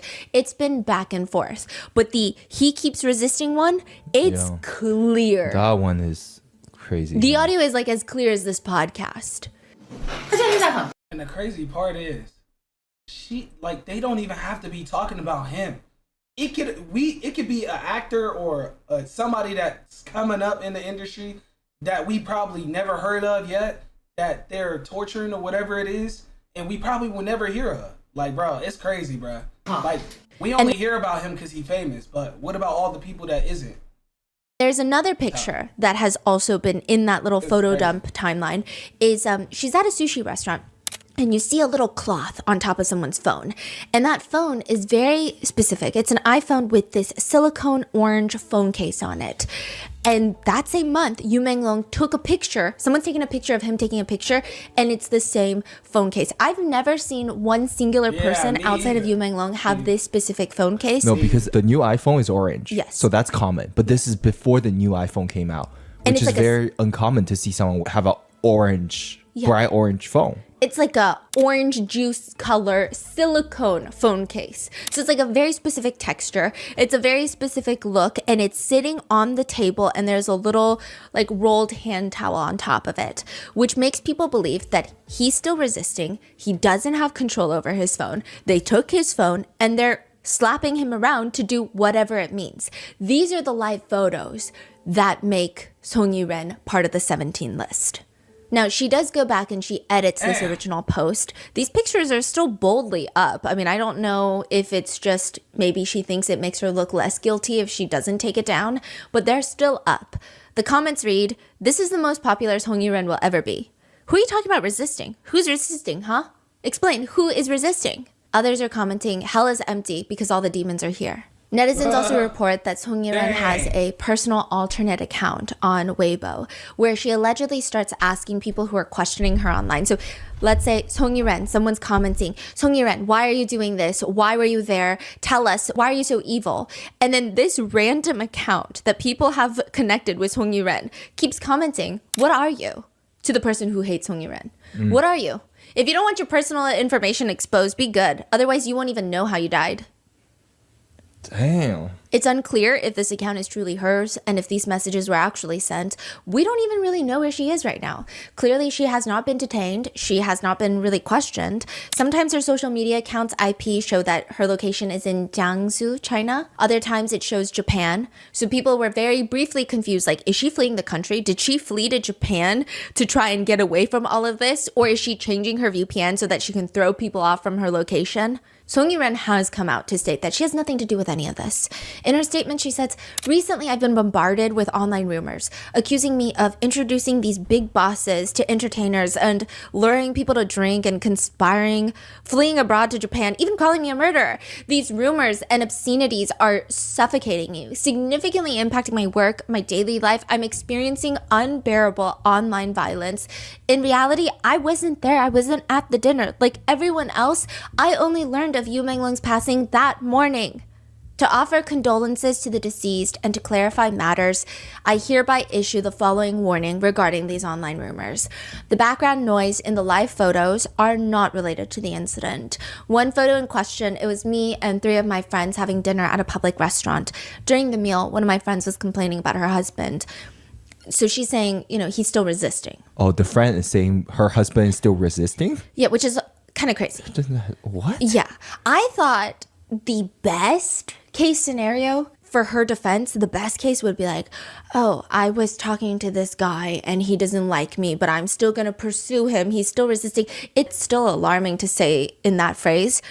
But I can't think of, or like maybe a deal. You're like trying to get a deal done and you're like, oh, he's still resisting the It's still weird. But like the way that she said my friend was talking about her husband, it makes it even more unbelievable.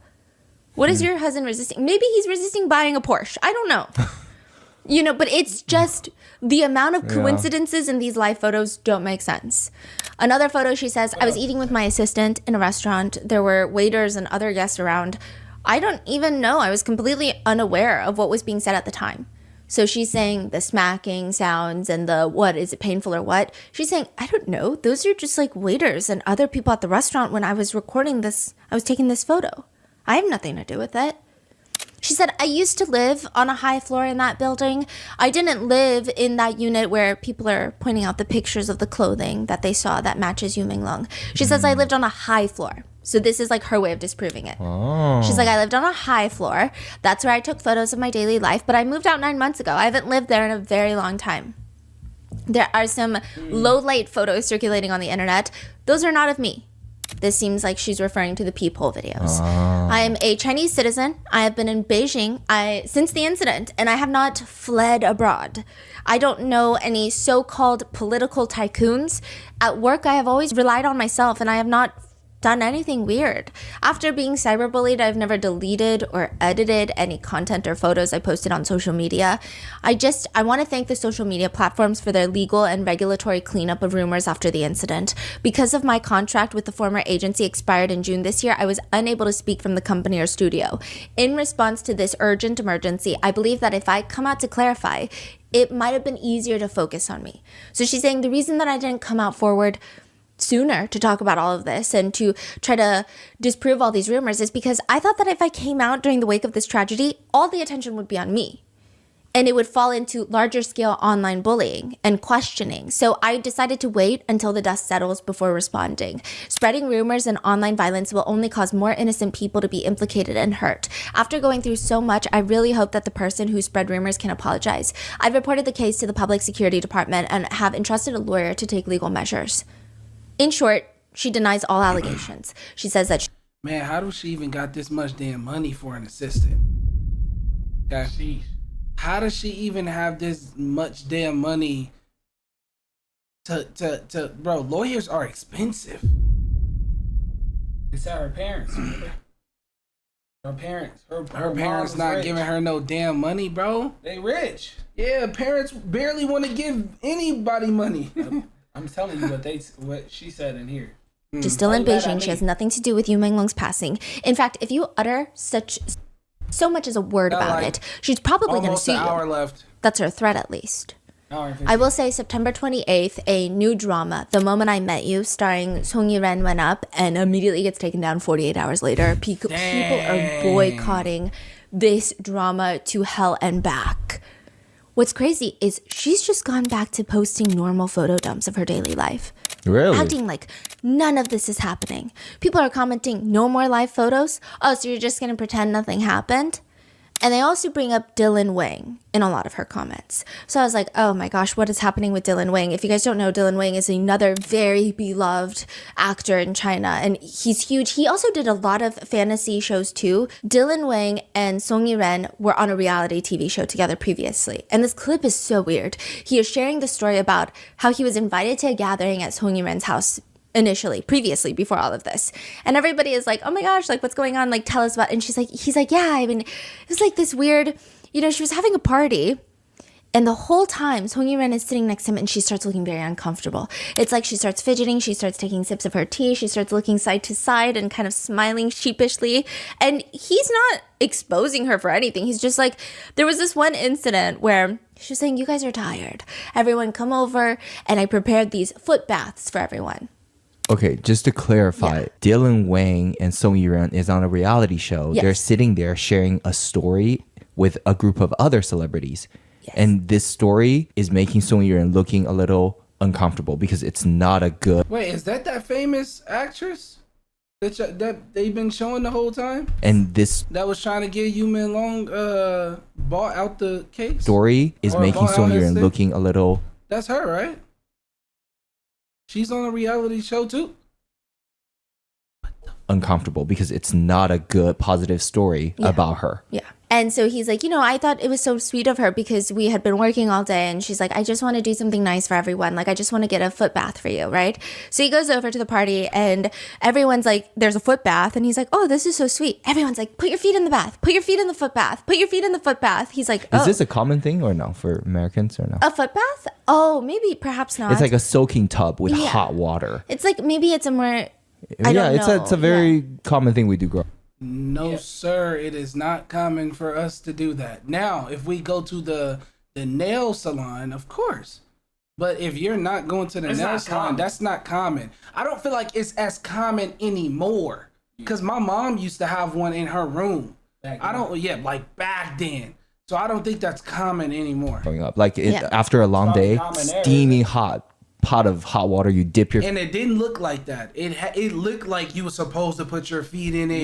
Yeah. It had like bubbles and stuff in it. Feet in there. It's like relaxes your whole body. It's like, also in Korea, they say it releases toxins. I guess it would be taking a regular bath, but obviously just your feet. You just roll up your pants, right? Yes. And so it's like a very relaxing, calming, treatment. I do want to say there's no like sexual connotations or anything weird about a foot bath. It's just a foot bath. And it's like you go to a manicure or a pedicure. And so he's like, okay, everyone is very excited about me putting my feet in the foot bath, right? And there's a lot of people there. So he's like, okay, he rolls up his pants and puts his feet in the foot bath and everyone starts laughing and cheering wildly. As if like this is the most revolutionary thing that has ever taken place. And yes, Dylan Wang is a revolutionary person, but like him putting his feet in a foot bath it wouldn't warrant such a response. So he's looking around really uncomfortably and confused. And turns out it was a very mean prank. Every single person had dipped their stinky feet into that foot bath before Dylan. I used to be like that. I just used to though. It's in the past. There. I'm not like that anymore. I'm still like that. Wang. And this was, I guess, some sort of, I don't even know what kind of joke this was. Yeah. And it seems like it was Song Yi-ren's idea, or this is her way of, I don't know what it was. I think that it's just not nice. Yeah. And so she looks uncomfortable because her entire celebrity persona is being this nice, sweet girl. And now people are saying Dylan Wang has warned us from the beginning. He probably didn't know anything dark, but he probably knew that she was not exactly who she presents of this nice girl next door. And he shared that story as like, this is weird. Like I felt uncomfortable by that and I didn't like that, which is understandable. And people have been commenting his name in the comments. They've been bringing up this clip and she's still acting like nothing has happened, going about posting her normal life. And to do that, you really have to know the right people, which again comes up. The internet thinks that her parents are heavily politically connected. And on top of that, she has a very close friend of hers. This is the person that got her into the Beijing Film Academy. Director Cheng. The rare hair director, right? Yes, from the WeChat text messages. See, they all run in the same circle, these people. That's why. And they're all such close friends. They were friends since she was 13. He was like 30-something. What can you be friends about? So he gets her into the Beijing Film Academy. They're very close friends since then. And that places both him and her and Xinqi all at the scene of the crime, allegedly. But there's another one. There is a famous singer by the name of Fan Shiqi. Fan Shiqi, yeah. Fan Shiqi. We're going to call him Singer Fan. Singer Fan has the world's strangest picture that I've ever seen in my life. Do you know that they actually were from the same? Yes, they're from the same. Oh. So they were in the, I think it's Superboy, the same show that is what got them famous. And it seems like they've had That's somewhat of a crazy. friendship since the very beginning. Like everyone assumed that they were close friends. There didn't seem to be any sort of bad blood or any sort of tension on that show. It seemed like they got along well. And it periodically throughout their career, I think they've had run-ins and nobody had any suspicion of anything bizarre happening. But there is this very strange picture of Singer Fun. It's a selfie of him in the car with sunglasses on. I don't think it's particularly an attractive picture, but the caption reads, "Ever since I was little, I swore that I would kill anyone who's more handsome than me.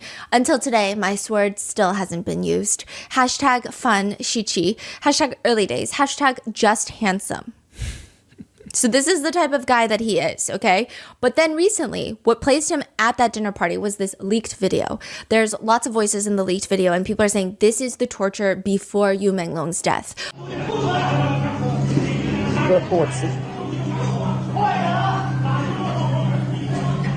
A lot of people are saying there's just no way that Yu Menglong died from falling off the 5th floor. That's been a huge conspiracy, is that people have this theory that he was tortured to either A, get information out of him, such as a USB. Remember, I went over that theory. People think that Yu Menglong finally found money laundering evidence between Xinqi and everybody else, and he downloaded it into a USB and said, I want out of this. I don't want any of this. I don't want to go to drinking parties with anyone. I just want to have a normal career. Keep me out of this. He brings the USB. They want to get the USB out of him. He swallows it, and they're trying to torture him to see if maybe he can spit it up. Maybe he needs to tell them if there's another copy elsewhere. That's been a huge running theory. Another running theory is that they're just torturing him because they like it, or perhaps they want him to consent to sleeping with them and he just won't. There's this audio, leaked audio, where you hear what sounds like Singer Fun's voice, and it's saying, "You're lucky that I didn't beat you to death. As a man, it's just a little blood. What's the big deal? It's not a fucking thing." A lot of people say it sounds just like Singer Fun, and it is a very venomous way of talking. I don't know if this is AI generated. I don't know. I mean, with cases these days, specifically cases where authorities will not come out and confirm or deny anything, it's getting so crazy with AI. The amount of times that we have to look for frame by frame to see if we can spot any sort of discrepancy that would indicate that it's AI generated. But even then, it's not like I specialize in discovering that. Like, I barely know anything. So it's just been so difficult, and there's so many. The fact that we've run into even like there are real photos, and then people use AI to make that photo move. So now it's like, oh, that looks like the video because it looks just like that photo. And then we have to look frame by frame. And then we turn out it was AI, it was fake. I don't know how it's going to be in 6 months. I mean, 6 months is bad. Like 6 years would be so... Yeah. Yes, so bad. This one specifically, I think it was, I was talking to you about it. It was the craziest thing. We were all sitting there and I was like, something about this is so weird. This is the video that gets Singer Fun roped into all of this. He's saying all of this, and Yu Menglong, you hear dog howling, and then Yu Menglong's voice comes out, and it's the weirdest, calmest voice, and he says, "Oh, Fuli is here to save me." Fuli is his dog. So people were saying, listen to this entire leaked video. This guy, Singer Fun, is torturing Yu Menglong, bleeding, making him bleed. He's like, oh, blood's nothing, right? And then the dog starts barking, and Yu Menglong is like, my dog is here to save me. And then you hear just seconds and minutes of the sound of a dog howling and Yu Menglong wailing, like sobbing, and it sounds like his dog is being tortured in front of him. Hey, this is the warning. Skip 15 seconds ahead if you do not want to hear it, please. Yes, YouTube and Twitch, close your eyes. 4, 3, 2, 1.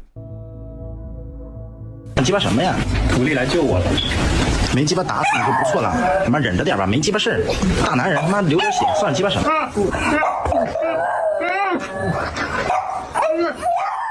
But then it gets confusing because it's over.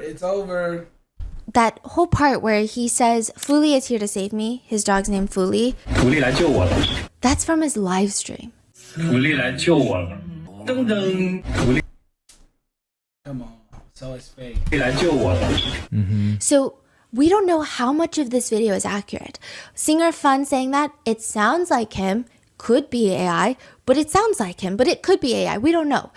And then this part seems like it was edited in because it sounds just like him saying it in his live stream where he's cooking and then he sees his dog and he's like, oh, Fuli is here to save me. And it's just calm. It doesn't match the tone of the rest of the video. But then when you have the dog howling and Yu Menglong crying, it sounds like him.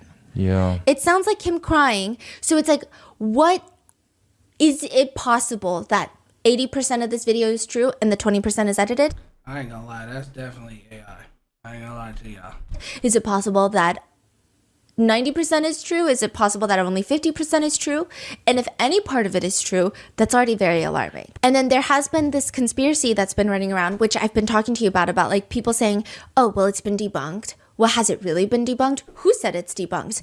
Another big problem with this case is there are speculations that the people in power, perhaps even the government, they take a very real audio clip and they intentionally fake it. Because they're like, this audio clip is probably going to get out there somehow. Someone's leaking information, so it's going to get out. So why don't we put it out first, but we insert some fake audio, throw it out there. Some internet sleuth is going to say, wait, this is fake. This is fake. And now this whole audio that would have been leaked as real is now fake. Yeah. Because we edited in this random little word in there. Yeah. That you can hear from his other live stream. Yeah, that's a very easy way for them to invalidate anything that's even real, right? And it's a very smart way of doing it. Yeah. Because now it makes everybody question. And I see people fighting in the comments. So it's been a whole thing of like, how much of it can we trust even if it is debunked? And like, what part of it is debunked? It doesn't mean the whole video is debunked. We don't know. But it does connect to another leaked video. So in the video, people believe that singer Fun was torturing Yu Menglong and later tortured the dog in front of Yu Menglong, ultimately killing the dog in front of Yu Menglong. And the reason that people believe that part of the audio is real is because there's another video, a recording outside of Yu Menglong's residential window. And this is from allegedly a neighbor of Yu Menglong. And again, this could be fake, this could be real, this could be half fake, we don't know. But you just hear muffled wailing, and it sounds like Yu Menglong sobbing, Fuli, I'm so sad, I can't do this, I'm so miserable, Fuli is his dog's name. There's so much blood, you killed my dog. I'm gonna insert the audio, but just a trigger warning, skip ahead maybe 30 seconds. I don't know how good AI content is getting, but this sounds... So did they ever find his dog or no? Oh, like... Yeah, did they ever find his dog deceased? Like his dog, like the corpse, alive, anything? Sound very visceral. It doesn't sound like AI generated screaming. It sounds gut wrenching. Oh. Alright, chat, it's about to play right now. It's about to play. YouTube is about to play. Screaming. It sounds gut wrenching.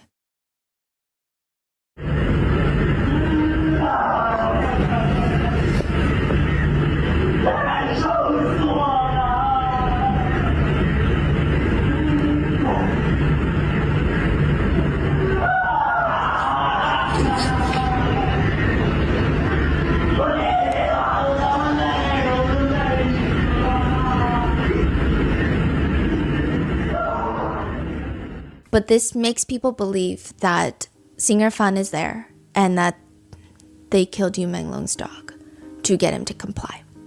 People are now asking Singer Fun in his comments, what is 12 years of friendship to you?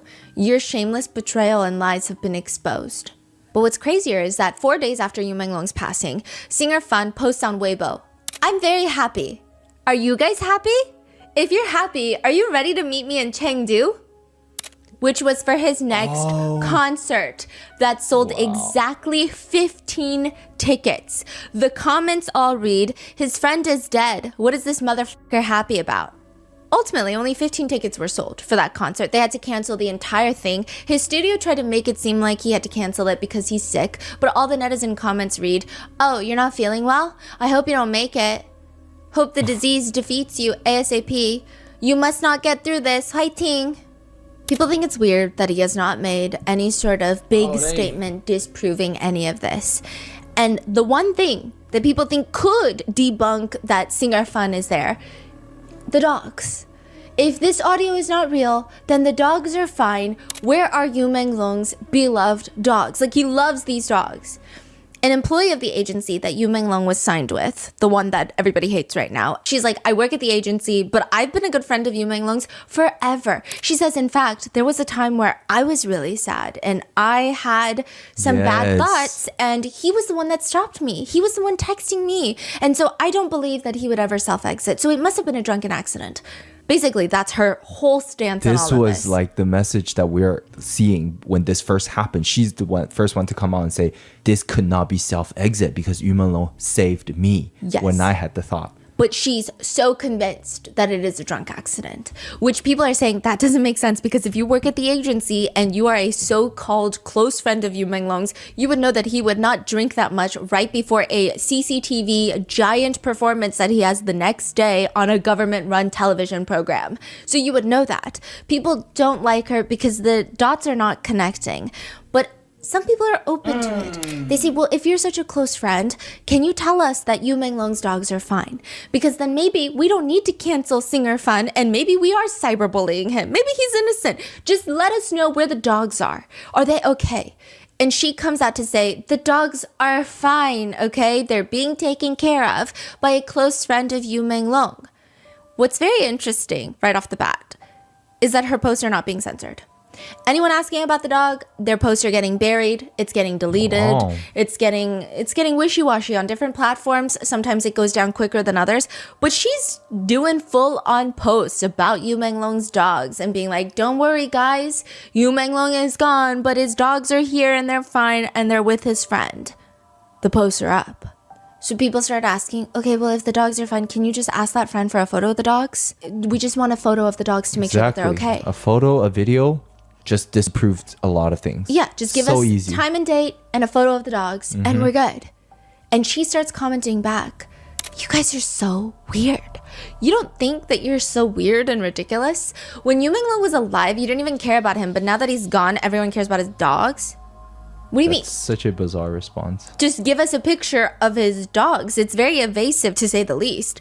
This lady is also allegedly very close with Kimmy before he passed away, suspiciously. And she just keeps repeating that all of this was a drunk accident and you guys are weird for wanting pictures of the dogs, for wanting proof of life of the dogs. She's a screenwriter for the agency, but others have been coming out to say, I don't think so. I think she's politically well connected. I think she is actually running a lot of the show behind the scenes because the way that she's coming out to make these bold... Okay, let's talk about it for like 2 seconds, right? Do y'all feel what she said was really weird? What? Which part? Like, y'all are like obsessed with the dog, blah, blah, blah. Like, do y'all feel like what she said was really weird? Because like usually when I feel usually the feeling in me whenever I hear somebody say stuff like that, I get like a weird feeling. I don't get a weird feeling when she say it because I can kind of see from her perspective, like, bro, y'all are weird as hell. Like, bro, why are y'all caring about the dogs more than y'all caring about him? And y'all didn't even care about him like that because nobody was supporting him when he was here. But now that he's gone, so I can kind of see that side of her, like what's going on. So I don't feel like that's low-key a little weird. I feel like she's just like, bro, y'all weird. But she could also not know what conspiracy theories is going on out there. about what's going on with the dogs. Oh, the dogs are not here anymore. They're not, this happened or this video is fake. But when they find the dogs, if the dog died. And chat, no, bro. Let's be honest. They can always get dogs that look exactly like his dogs, bro. That's true too. Let's always remember that, bro. Yeah, but they know everybody on the internet find the littlest thing. So, yeah, but bold statements and claims. You're not just a screenwriter from the agency. Even the chairman of the agency stepped down because of all this happening. And this screenwriter gets to go online and say all sorts of things, and she hasn't been fired. They're just letting her do this. That's true. Are you the one running things? And to that, I mean, you could just play it off as a very goofy rumor. Like, if you are genuinely just like an employee at a company and people accuse you of being Jeff Bezos, it's just like this is so goofy. This is ridiculous. Like, I'm not even going to pay attention to it because of how unrooted in reality it is. That would be a typical response. But instead, she starts commenting like someone who's saying stuff like that probably has never been inside of an office before. No common sense at all. It's very defensive, yeah. Which makes people think... Oh, she probably did that. She probably know, man. She probably know. I ain't gonna lie. She knows something. Yeah, she knows something. Is it true then? It doesn't make sense. She's also very unhinged, I will just say. She goes on to post a certificate of a star that she had purchased. And she says, Prince has his own planet now. And it's just a picture of a star certificate. Yeah, like how you can purchase like a star, yeah. in the space. And it's for Menglong. And there is a giant star emoji No, I didn't know that. That's some rich people stuff. I didn't know that. on there covering something, which is already strange. And on the certificate, it reads, Dear Menglong, you are everything when you are with me, and everything is you when you are not. I'm trying to Does that sound you like buying just a star? Thing that you do when you work together? Like you are just colleagues. You're a screenwriter for an agency. He's talent for the agency. Sure, you guys can have a friendship, but to put that on the star is very odd. People looked up the coordinates, and the star is, you know how she put that giant emoji covering it? People look up the coordinates, and that star is not just called the Menglong star. It's Menglong and her name together on the star. Then at the very end, there is another word. It's an Arabic word. I'm gonna butcher it. Like she literally named the star. It's almost like Stephanie plus Panda. Yeah. This is so chilling. Yeah. And she puts this Arabic word. Apparently it means like you bury me. It's supposed to be a very romantic and somber way of saying, I hope to die before you so that you can bury me, because if you leave first, I can't live without you. It's like a very strong romantic gesture of like, I will not be okay if you're gone. So you must be the one to bury me. Netizens were so irked by all of this because, well, for one, it's just creepy. Like, what do you mean you guys work together and you bought a star and you're putting all these different romantic connotations, and you seem like you're more higher up in the agency than you want to lead on? And also, why can't you just give us a picture of the dogs? And we hate this star. Netizens were so irked that they bought their own star and they named it Little Fish, which is Menglong's nickname. Yu means fish in China, so they call him Little Fish. Now, side. Bro, how much is it to buy a star, bro? How much is it? Can't be that expensive. Bro, ain't no way we just buying stars for people out here. That's ridiculous. That's crazy, bro. That's crazy, bro. Note, it is said that I didn't know that was a real thing. Like what? Like $100K? a second account that she He said, bro, I'm Arabian, bro. That's not what that means. What it mean, uses bro? frequently. And September 10th, she writes, the last time is terrifying. You won't know it's the last time. There is no goodbye, no signs, just regrets. Good night. That's a very cryptic message before everything went down the next day. Yeah, before the first post goes up at around 11 in the morning the next day, she posts this allegedly on her alleged second account. There's no way to prove that this is her account. There's no way to prove that this has any relation to the Menglong case. But if it is, it seems like she knows a lot. Yeah, this woman is so weird. Yeah. Just like the dog thing to me is the biggest red flag. She inserted herself into this whole dog thing. She's like, no, the dogs are not dead. And then as soon as people are asking for a photo, she got so mad. and she's yet to send a photo, which is such an easy thing to do. She could easily just take a video of herself going to see the dog. Yeah, or you just even ask the friend for a photo. Yeah. It doesn't add up. This places her also on that list. People don't know if she was there that night. People don't know if perhaps she just knows a lot, coordinated a lot. A lot of netizens are on the belief that she knew more than she's leading on, that she knew more than September 11th. Morning came around, paparazzi released the information. They think that either she was called that night or she was there that night. Then we have the red-haired director. We're coming back to him. So the reason that he's placed at the scene is because he's always harassing young men. It seems like he was very into Menglong. And another thing is, there is a picture of him at a fashion show the next day after Menglong's passing, and these are paparazzi photos, and there appears to be what looks like blood on his shoes. Like if you were to step in blood and it would dry on your shoes. It's not like splattered where he would even notice. It's not so obvious where it's like, oh, no, that seems like a design choice, or that seems like this. It just seems like on the very edge. I don't think that's true. I'm gonna keep it real with you. Think about it, bro. He's rich. You think he gonna wear the same stuff he wore to this? Nah, bro. I don't think that's blood, but I do think he got something to do with it, 100%. Near the sole of his shoe, coming up the ridges a little bit of his sneakers, it looks like he stepped in something dark and red. It is weird. I mean, I don't remember last time I got red on my shoes. It's a very specific color. Yeah, that is weird. Yeah. Does he live It's not like brown and dirt. It's red. And he's best friends with Hong Yu-ren, who has also been placed at the scene. So everyone, and remember September 10th, that night, he posts delicious, like yummy on Weibo. So again, that puts him at that scene. And then there's a new photo that starts circulating.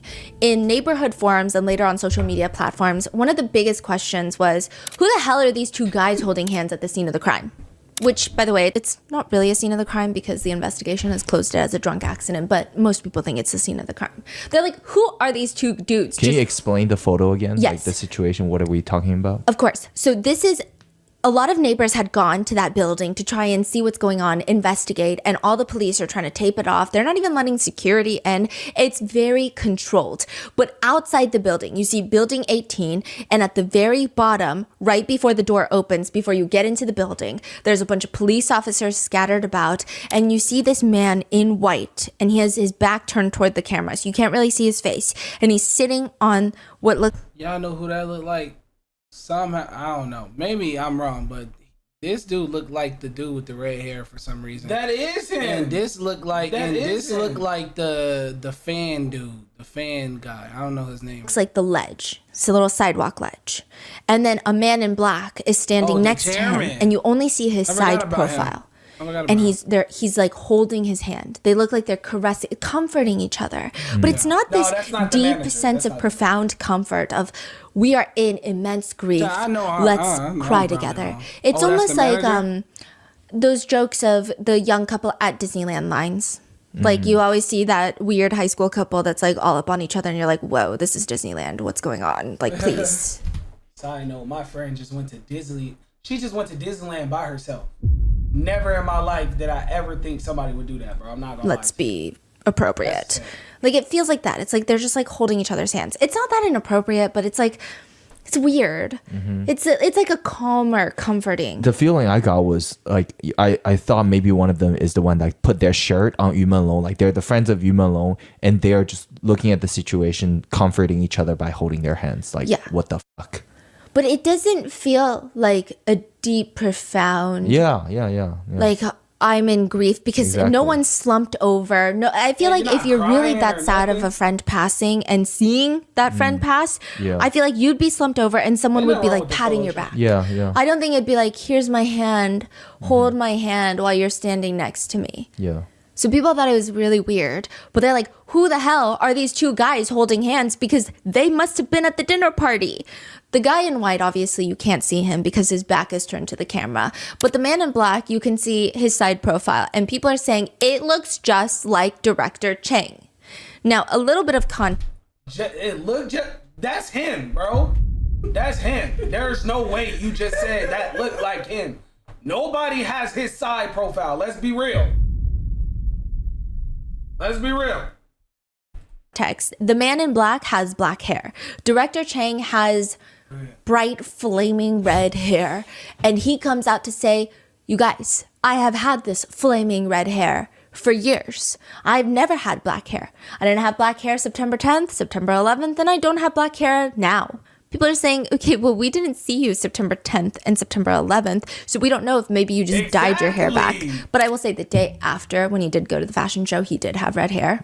So he's saying, that's not me, but people still believe he was there that night because of the delicious comment that he made on Weibo, that random post. He's friends with Hong Yiren. He's known to be very creepy, and a lot of people believe that he was trying to sleep with Yu Menglong. And allegedly, I don't know if it's true or not, I read that when Kimi passed away, he also posted delicious on Weibo. Not only that, he was obsessed with Kimi as well. People are saying that his obsession moved on from Kimi after his passing to Yu Menglong. He was obsessed with Kimi, still posts about Kimi on his anniversary of his passing, posts all sorts of nonsense. And this has actually been a huge point of contention. After Yu Menglong's passing, he posts about Kimi. And people are like, why is he posting about Kimi? Because it's making him look more suspicious. So not only do we think that you are connected to Yu Menglong's passing, we also think you're reminding us that we think that you're connected to Kimi's passing. Yeah. Why would you do that? Yeah, because the whole world thinks you did this to Yu Menglong. And you brought up another singer that passed under very Suspicious circumstances. That's a really weird action when people are thinking, People are thinking that's his way of telling people, the very powerful people, you know you need to protect me. I ain't gonna lie. I wouldn't even be a celebrity out there. Real talk. I wouldn't want to, bro. Honestly, I was out thinking the same this seemed like my own government can't protect me? No, I'm not doing it. Like, bro, hell Because no. he's getting a lot of the heat. Him and Hong Yiren and the singer Fan are getting a lot of heat right now. Everybody Because there's just a lot more to disappeared. dig through. A lot of the other people, yes, they're powerful, they're well connected allegedly, but oh my God, there's that not makes a lot so of much sense. There's now. not a lot of conversation about them because you don't really know Yes. that much about them. You don't have them doing interviews. You don't have them doing outrageous things on camera. You don't have my social God. media posts. So the to message study. is not for the public, it's for those people Yeah. who's involved, allegedly. Wow. It's the allegation is like, hey, you remember what I know? Let's not forget what I know. What exactly is he posting? Do He's you posting know? about, like, I've talked to Kimi's parents, posted this video because he should have turned 37 this year, but he's gone. And I'm just posting, he will forever be youthful, which again, people think is weird because he does have an obsession with young boys, men, right? It was just like very vague and weird stuff to the point where people are like, okay, we think he's posting this to remind these powerful people since he is one of the few getting dragged through the mud. Don't forget that I know a lot of stuff too. But if he's not the guy in the black shirt, because people are saying, we think that he was there, but we don't think he's the guy in the black shirt. I mean, like the side profile is alarmingly similar, but you're right. He does have black hair and Director Chang always has red hair. Who are these two guys holding hands at the scene of the crime? That's where Ji Guangguang comes in. Ji Guangguang is the owner of the apartment building in which Yu Menglong passes away from. He's a writer, screenwriter. His biggest work was, I think it's a show called Come On, You Are the Best. He's also written some books. According to an online detective, he is the homeowner and he was the host of the dinner party. And he's not necessarily the most successful, but that just means he's well connected. He's politically powerful. He was the host of the dinner party? So why don't we just talk to him and find out who was there? He loves Rolex watches. He loves spending a lot of money, but he doesn't really have the success to back it up. Rolex, So, dude. like, he Rolex, must be one of the politically well-connected people as well in there. It just doesn't make sense. So those two watches were allegedly his Yes. in Yu Menglong's pocket. Yes, if it is true that there were Rolex watches, people think that it was his. He seems to be a huge fan of the brand Rolex. That is so weird. Shi Tao is Ji Guangguang's husband. So they think that Ji Guangguang is the man in white and Shi Tao, his husband, is the man in black comforting him. So they are at the scene. but we don't really know that much about him. We just have this rumor that Ji Guangguang's father was the former premier of the state council. So it seems like there has already been... Wait, now that I think... Wait. Now that I think about it, why is all these people denying being at the dinner party, but we don't know who was actually at the damn dinner party? That's what I'm saying. Why don't we know who was I know they have cameras. Why have we not ran CCTV? That's the thing. You thinking like this is the US, right? This is not the US. This is China, bro. This is their government. Bro, this really don't make sense. This whole crime syndicate can be solved if you run CCTV cameras. You're not listening.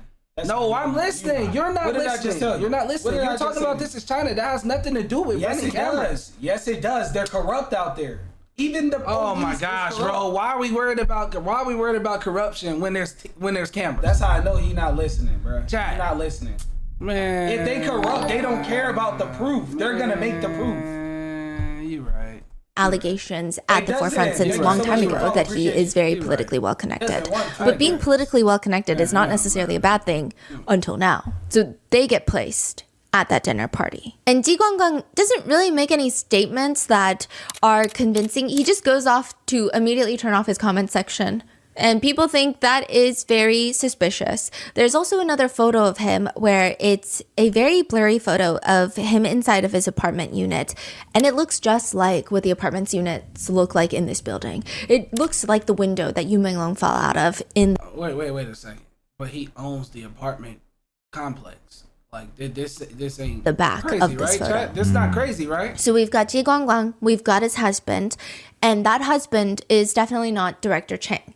But Director Chang is placed at the scene of the crime. And then he goes on to keep fighting it. He's like, I'm not going to shut up about this. I'm going to post these WeChat photos. I'm going to show you guys my messages. And that is how Tian Hairong gets placed at the scene of the dinner party. The billionaire widow...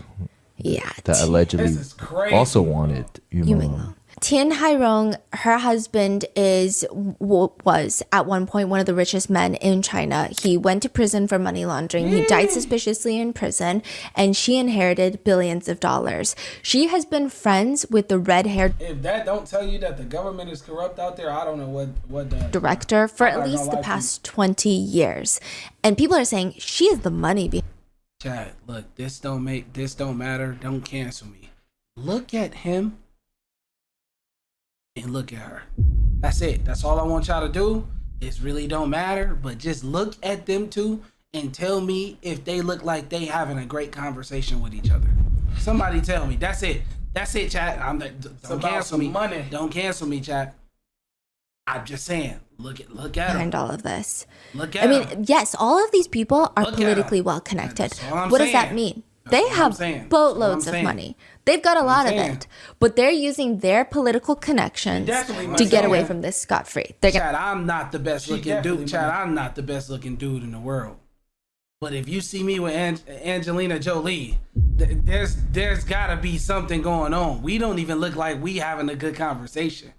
Like, what are we talking about? What is we talking about? Gonna have the authorities not investigate. They're gonna have to shut it down online. It's gonna be censored. But what about her? If you've got no political connections, so people are saying everyone can be the fall guy. You can be the fall guy. If people are thinking that Yu Menglong was murdered, let's give them a murderer. That's the easiest way out of this. Why does it have to be this hard? Why do we have to have all these rumors and these conspiracy theories? They want a murderer? Give them a murderer. That's usually what bad people do. So why is there no murderer being placed at the scene of the crime? Why is there no fall guy? And so you've got people thinking, okay, well, maybe Song Yiren was just a madam that was working in the business, but people are like, there's no way, because then she would have been the easiest fall guy. Shin Qi, he might be related to the head of the administration, so there's no way he's going to be the fall guy. Right. Director with the red hair, he's telling them straight up, allegedly online, I've got so much information, you don't want me to be the fall guy. Same with the manager, Yu Menglong's manager. Maybe they know too much information. Then you've got Ji Guangguang and his husband. Perhaps they're so politically well connected that they're not going to go down for it. And now you just have Ting Hairong. She's a billionaire, but it's a little bit different in China where billionaires have so much power. They do, but they don't have as much power as they would in America. They are still subject to the head of the administration. At the end of the day, they are not the top dog. And so why can't she go down? They could just say, hey, she's a creepy widow and she was obsessed with this guy. He didn't want her because she's older and like maybe he doesn't like her. Whatever. She got enraged. Even she if she's kicked not a him off the building. anymore, She she's a pushed him off the millionaire. building. She hired one of these random people off the street to push him off the building. They could have made her the fall guy. Allegedly, she is the pockets in all of this. Neighbors have reported that people were going around offering tens of thousands of dollars per resident to not talk to any media, to not talk to the police, and to just shut their mouth. Don't post anything. Don't go on Instagram. Don't go on Reels. Don't go on Threads, which is where a lot of people have been circulating information. Just shut up, and here is money. People did calculations. You're talking about tens of millions of dollars. The only person that would have quick access to that kind of funds is Tian Hairong. It doesn't make it. So did we go to the other people that's in the complex or that's around there and see if they got paid? Hey, B2, you Did we might do not that? be wrong. Any You might not sense? be Did wrong. we see if they got Additionally, paid? some people said that they didn't take the money. There are allegations that netizens there did not take any of the money. They didn't want it. And they were perhaps talking to some reporters, posting a bit online. Their tires were allegedly slashed. That has been the rumor that's been going around. They've had red paint splashed on their doors. And within days, a lot of the units in this complex go up for sale. These units are going up for sale at crazy discounted rates. People are Yeah, everybody's. I would sell my place too. panic selling. I'm not Now, staying here. originally the thought was, Bad well, that makes juju. sense. You have very bad news in an apartment complex. You don't want that to affect your equity in the house. So maybe you want to be the first few to sell before it really starts plummeting and people all want out. It's kind of like the stock market. Everyone's panic selling. That was the initial thought.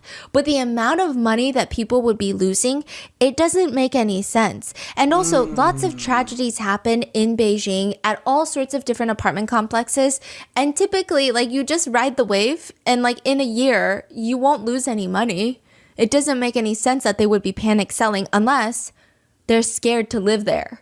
They just don't want to live there because they know it is not what they're telling the internet. So why would you feel safe living there when the internet is saying, okay, these authorities are saying that he fell drunk, but you know that's not true because you heard things that night. Yeah, I think I read somewhere that it was like the neighborhood before was like they have 90 units that's listed for sale. Overnight, it went to like 153 or something. Just like boom, doubled. In like 12 hours. That doesn't make sense. You know, something happened. One neighbor says, I live nearby. I was contacted by them. It's not really disclosed who they are, but they gave us a lot of money. And they gave my family a lot of money for not revealing anything. We did hear the sound of something falling down that night, but security told us that one of the units was just like throwing trash away. So we just assumed it was that. They asked us to ignore the sound. Like I was saying in the beginning of the episode, the reason that people are roping Ting Hairong into all of this is that she reposted her WeChat screenshots. They don't align with everything that's been happening.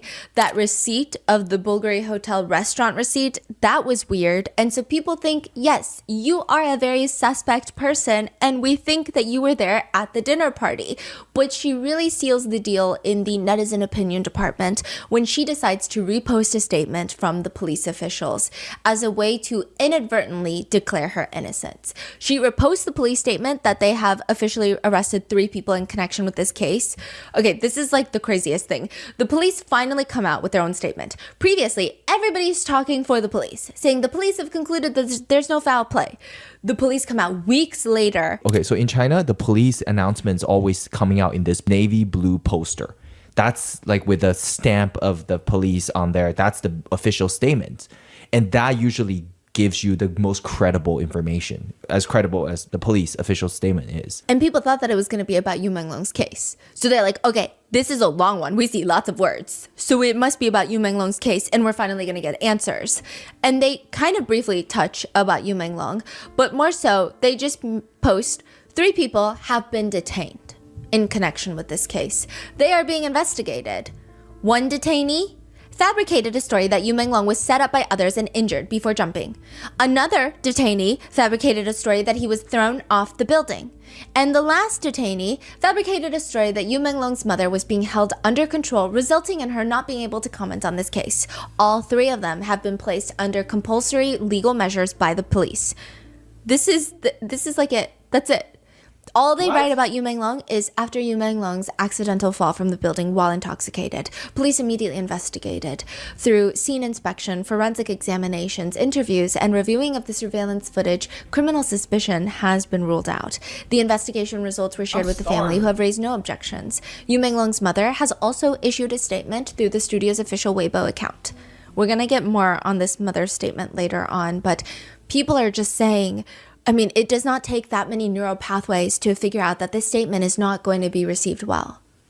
Within an hour or so, there are almost 100,000 comments left under the official post, but only like 8 of them were viewable to the public. Wow. People have gone to repost it, and a lot of those comments read, "You should spend less time on social media and more time investigating crimes.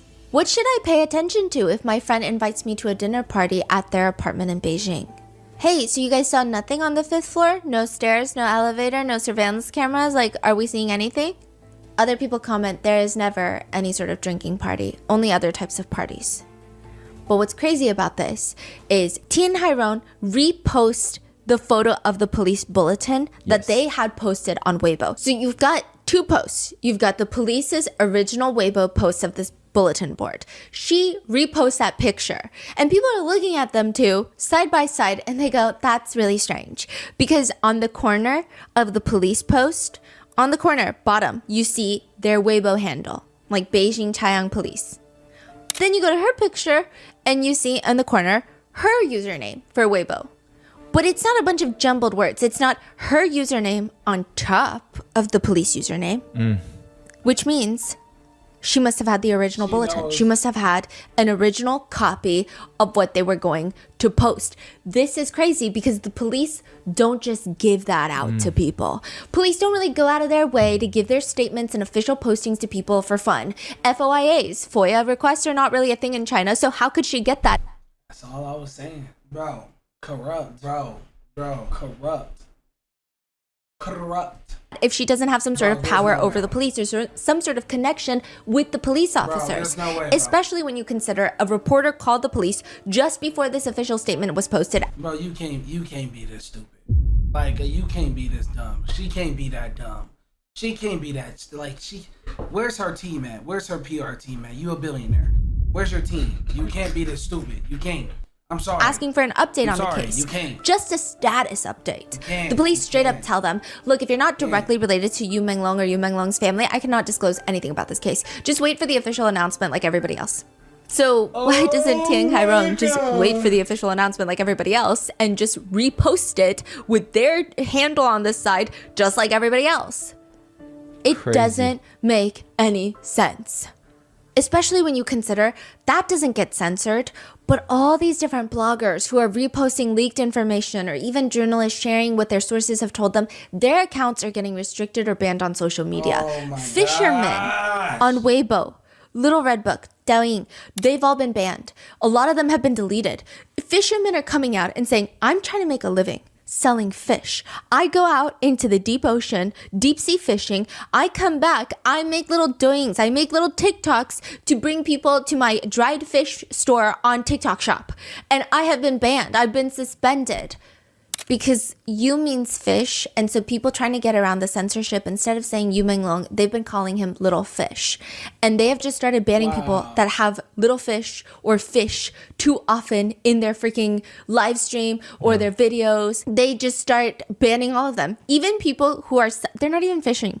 People who are selling fishing hooks, fishing lines, fishing equipment, fishing boat tour companies, all of them are getting suspended and they're getting very frustrated. And then that inadvertently would trigger a deletion of accounts that would use other words. So once all the fish accounts are getting banned, people are coming forward and fishermen are very upset and they're losing their livelihood. A lot of people have started calling him something else. They're like, okay, let's try to find a different word that we could use and one that wouldn't affect too many people. One of the easiest ones was Yu Menglong's fan base originally called themselves lemons. And people are like, okay, well, lemons, there's not really lemon sellers. Like you just go to the market and you buy a lemon. You're not going to have someone that's like, let me show you how I pick my lemons and I'm going to sell you my lemons online. I mean, I'm sure there's some lemon related businesses, but it's not going to be as vast as the fishermen. Yeah. Lemon gets banned. Selling umbrellas gets banned because that is... Yu is rain, also means rain. Yeah. Yu Menglong... What about his character's name? Like, did they like censor that too? Oh, bro, yeah, of course. Menglong means hazy. Yes. So a lot of people have been describing him as this whole situation as hazy, as rain, as foggy. A lot of celebrities even that were close with Yu Menglong, they're not allowed to talk out, and I don't think anyone wants them to because look at what's happening. It's so scary out there. Yeah, so of course no one wants their favorite celebrity to say anything and get themselves in a very dangerous position. But a lot of celebrities that were close with Yu Menglong have gone to post pictures of like foggy skies when it's raining or hazy mornings, and they'll just write, "What a hazy morning." And it's kind of their way of drawing attention to it, saying like, I see it. I also am grieving, but I can't say anything. Wow.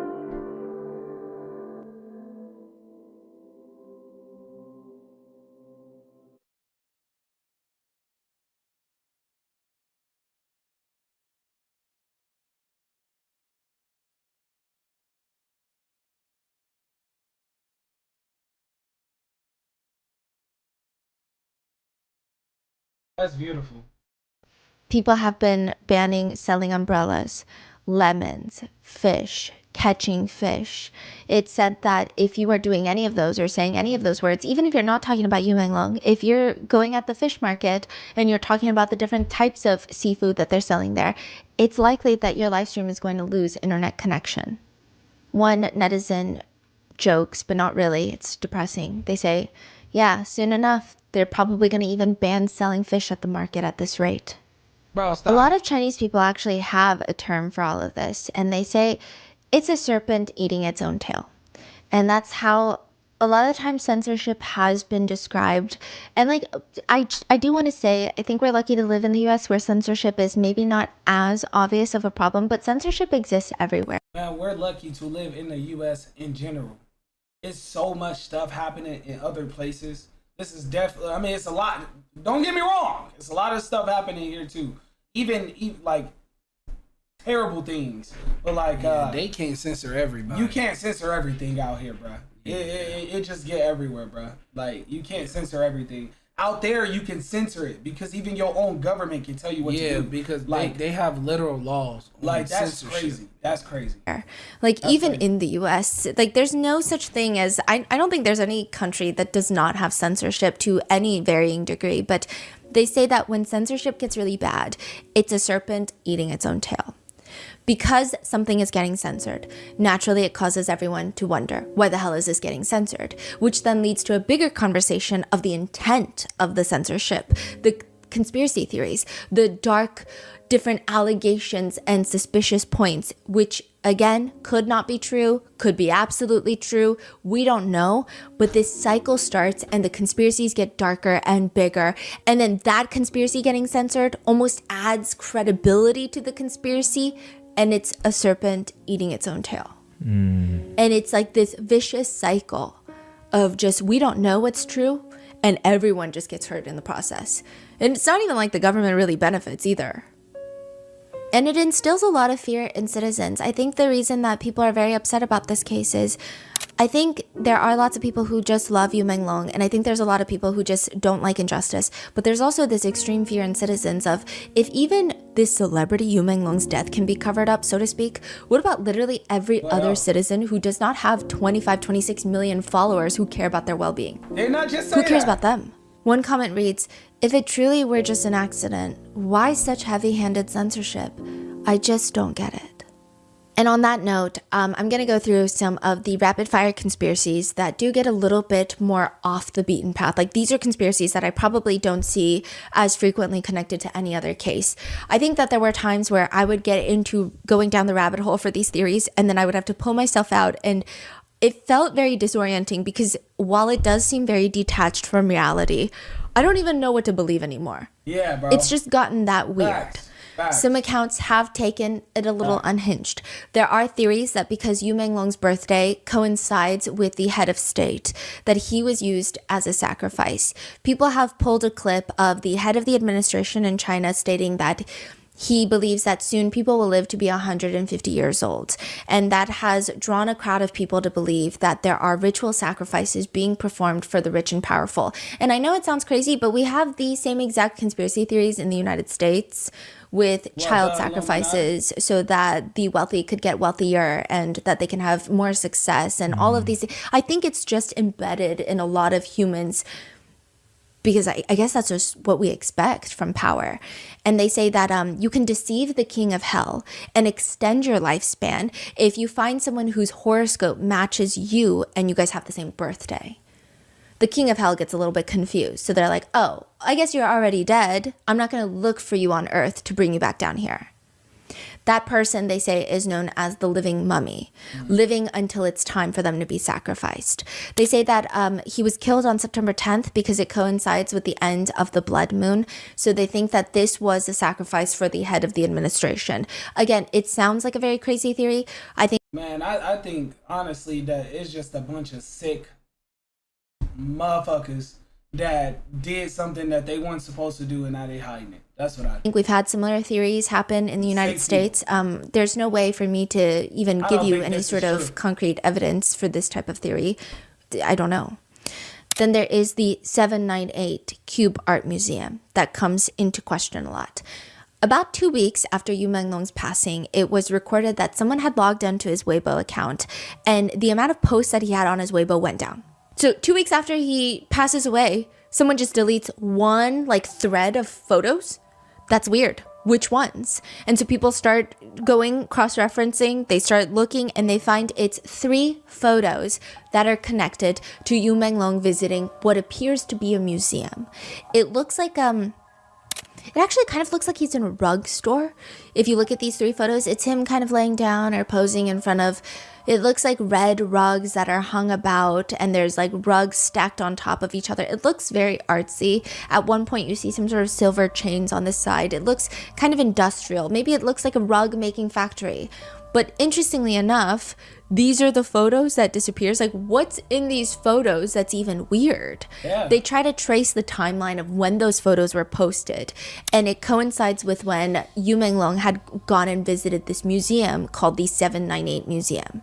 So now netizens want to know, what the hell is the 798 Museum in Beijing? What's going on in that museum, and why would someone want to delete pictures that he took inside that museum? They're not even controversial pictures. They're modeling shots. They're celebrity selfies. It doesn't make any sense. Obvious, yeah. People find one review because it was very hard to find what's going on inside that museum. People are saying, oh, we think this is what was happening in that museum, but it was definitively some people are saying, no, I think that's a different museum. There was lots of back and forth of I don't think that's a museum. I think that's a fake picture. I think that's AI generated. September 6th. Somebody does review an exhibition from the website of the art museum. See, that's another thing. People are trying to track down which exhibit he went to and why they would delete it, because art museums have different exhibits. Yeah, it changes all the time. Yes. So if they don't find the exact one that he had went to, then it might not mean anything. So they're trying to find the meaning of this exhibit. What is this exhibit? So they find one from September 6th, which was still the exhibit that was in operation when he had gone. And they say, this reviewer says, location is great, parking is great, transportation is great, ticket is cheap, I highly recommend. And the photos that the user posts are literally just torture scenes of human bodies. They're not real human bodies, so we think, right? So I think, but there are some people who think they are. I don't know. It is just gruesome, looks like horror movie. There is one where it just looks like a man's face has just blown apart. And they look very graphic, and they look real, and they don't look real. They look real in the sense. This brings me back to his manager. Of if I saw that in a movie, it would look very believable. I would say, whoa, that does not look super fake. It doesn't look like a clay figurine. It doesn't look like bad CGI. But they don't look real in the sense of, if these are real, the decomposition wouldn't make sense unless they're preserved somehow. So it's like this very weird, I know some people are saying these are real humans, but they would have to preserve it's just, overall, it's a weird exhibit. But art is subjective, I guess. But more than that, the organizer for this very gory, very bloody exhibit is Ji Guangguang's husband. The owner of the apartment, his husband is the one that runs this exhibit. The guy in the black shirt. Bro, this is exhausting, bro. This is exhausting. Because, like, bro, At this point, lock them all. like, lock them all up at this point. Holding Ji Guangguang's hand. People wanted to make sure. Like, are we sure, though, that this is the exhibit that he went to? They cross-reference photos from this user, and they cross-reference the photos that were deleted on Weibo. And it's pretty clear that that is the exhibit that he visited. Menglong did not post any of the gory exhibit, but he posted next to it, where there are rugs being hung about. There's these, like, chains that are being hung about. He posted there. And so why would they delete that? And why does it seem like there's not that much information about this specific exhibit online for people to see? Because isn't that the whole point of having an art museum? You want everyone to know about this exhibit. You want to do press tours. You want to do press releases, articles. You want curators to come into your exhibit and write about it. And there's just like nothing. That doesn't make sense. Guess who also is pictured frequently visiting this museum? The red hair. Yes, red-haired director. Lock these up, man. Please! I don't understand how y'all are still here on Earth! Bro, how is he connected to, like, I don't know, everything? Oh my gosh! How, bro? How are they not under the jail? This is making me hungry. How are you not under the jail, bro? Bro, how? Now, allegedly on the museum's website, this is an allegation. This could be photoshopped. I can't tell you. But it was alleged that before this was taken down, it was announced that Menglong was supposed to have an exhibit at this museum, like a collaborative exhibit, from September 6th to September 12th. So like right when that one ends, he's going to have his exhibit. But after his passing, they removed everything about it, is what people are saying. I don't know. I don't know if people who had gone to that exhibit would come out. I don't know if he would have fans that went, because these are his fans who support him, and then they would feel inclined to come out. So I don't know if any of this is true, but there is a rumor that it was called Unfinished Borders, which people are now definitely reading into it, wondering if people were thinking that his life and exhibit were going to be unfinished. That part, I don't know. But it does, there is a connection between Ji Guangguang's husband, it seems, to the exhibit and those pictures being deleted. There's another piece in the museum. This museum has been a huge topic of discussion. There's another piece in the museum. It's an old raggedy jacket that looks like it's been rolled around in dirt. Maybe there's blood on there. It just looks like it's been soiled. This jacket is just hanging on the brick wall of the exhibit. Nah, I don't think he that stupid. Nah, I don't think nobody that stupid, right, Kendrick? I don't think, nah, bro. I don't think nobody that stupid, bro. Right. Nobody that stupid. Menglong was pictured, allegedly spotted, wearing a similar looking jacket at the airport before. Some people are saying this art museum feels like a bunch of rich people, sick rich people who probably are into gore, who like these very bad, nasty things, and they are almost incorporating real life victimization and this museum all together in one piece so blatantly in front of everyone, and they might get off on that aspect as well. They're saying, what if Menglong was tortured in this jacket and then they hung it up in the museum? Because they get off on it, because why not? People are wondering if this is just like a rape museum of all the artifacts and product of them essaying and their sick sexual fantasies. That's what people are saying online. I can't tell you if any of this is true. I will say the jacket does look similar, but that jacket could be just like a Uniqlo jacket, a Target jacket, like a jacket that everybody wears. I don't know. Like hanging a jacket is like, what kind of art is that even? Yeah. So weird. Everything's so weird there. Then come there's even more about the museum, by the way. There are there's like this conveyor belt that people have been posting online. And again, I haven't physically been there, and like I'm just getting so cautious about AI generated content. So I can't tell you definitively if this is even a picture of the museum, but they say, you know how you go to a dry cleaner and they have that conveyor belt where they hang the shirts and they push the button and it just rolls. It seems like instead of shirts hanging, it's like skin suits hanging. It looks like someone just skinned someone's torso and then hung them on this conveyor belt, and it just keeps moving around and around. And the skin looks very realistic. A lot of medical professionals allegedly have been posting online like, hey, so I work in the medical field. I'm in a research lab, and I'm just going to tell you, it's a very good artist or it's something else. So that's what a lot of people have been saying. But overall, they're saying this museum is creepy. Another one is there was this one exhibit, a picture going around of an alleged exhibit, where there are just so many shoes. It's not a pair of shoes. Just imagine if you were to just buy one shoe of every pair and fill an entire massive grand ballroom with it. And then each shoe is tied to a red string and they all go up into the ceiling at one focal point. And it's like this mammoth sized. What's the point of this? Like, why are y'all doing that? This doesn't even excite the normal person. What is the point of this exhibit? Red string. How are y'all making y'all money? How are you staying up? By people coming in, by rich people coming in. It's very eerie because of how much string there is. You can't even see through the string. And then also it's eerie because you're human and you're like, why is there only one shoe? Why isn't it a pair of shoes? Whose shoes are these? Where did you get these shoes? The shoes look lived in. They look like people wore these shoes for a very long time. Yeah, but I do want to say, I don't think the museum has anything to, well, they probably laundering through it. That's whatever, right? But I don't think it has nothing to do with his death. I really don't. I don't think they're going to have anything that's connected to somebody inside the museum. At this point, we don't need the Bible. So whose shoes are these? People are pointing to one specific shoe, which they believe, they are alleging, this is a conspiracy theory, that is Kimi's shoe. They said that he wore shoes like this very often, and they think that that is his. And like we said, the red-haired director was always seen at this museum, and he was seemingly obsessed with Kimi.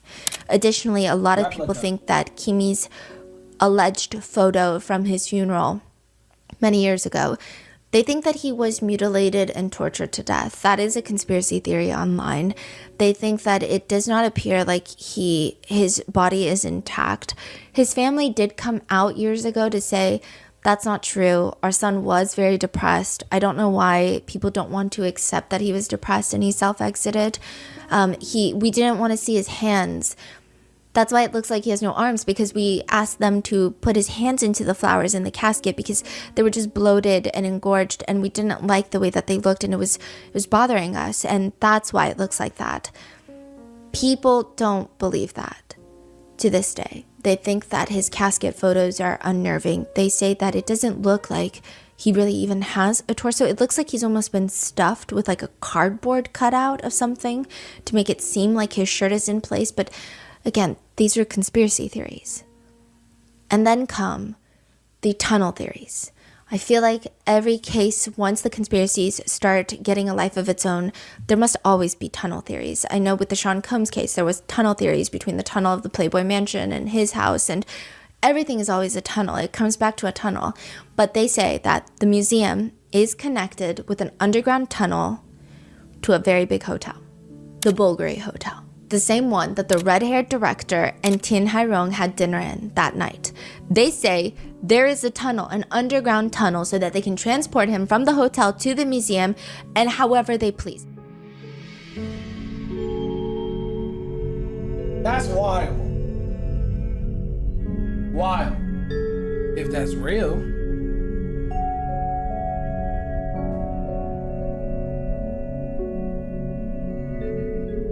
Everything is pointing back to him.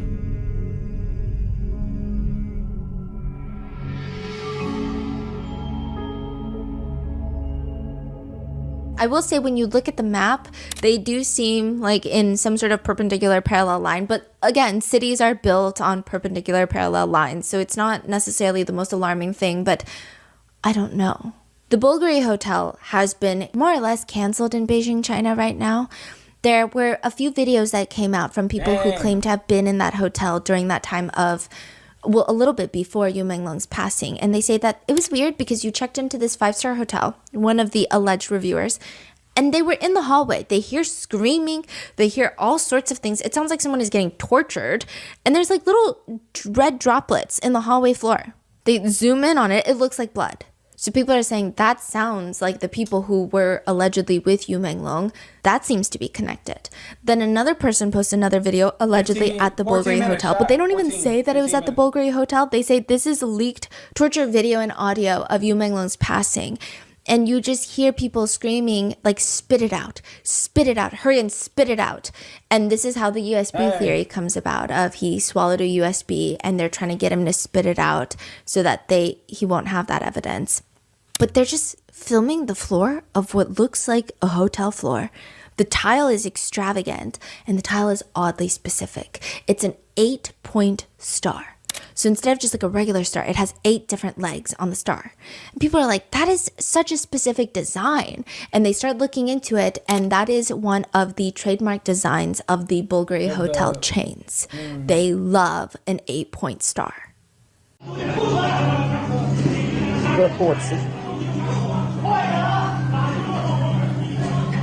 And that is how the Bulgari Hotel, the museum, they all become points of captivity in this theory of what happened to Yu Menglong, as well as the residential building. Most of the 17 people have denied any sort of involvement. I just went through the core group of people, but all the other ones, there's not as strong evidence tying them to. These are the main ones that people. Bro, if 17 of y'all wasn't there,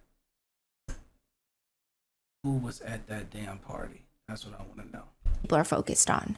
They have done. I think if it was 17 people there, people would have seen 17 people leave. No, 17 people wasn't there.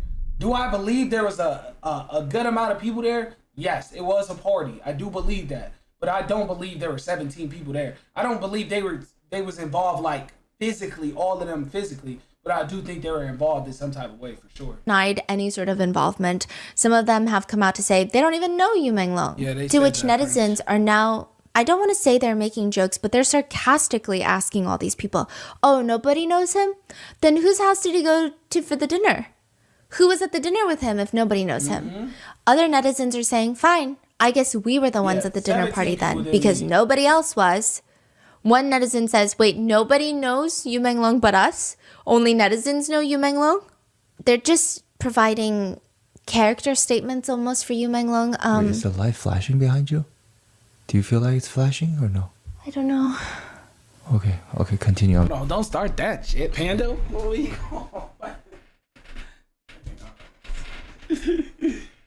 Hey, what you doing, bro? Yeah. That was warranted.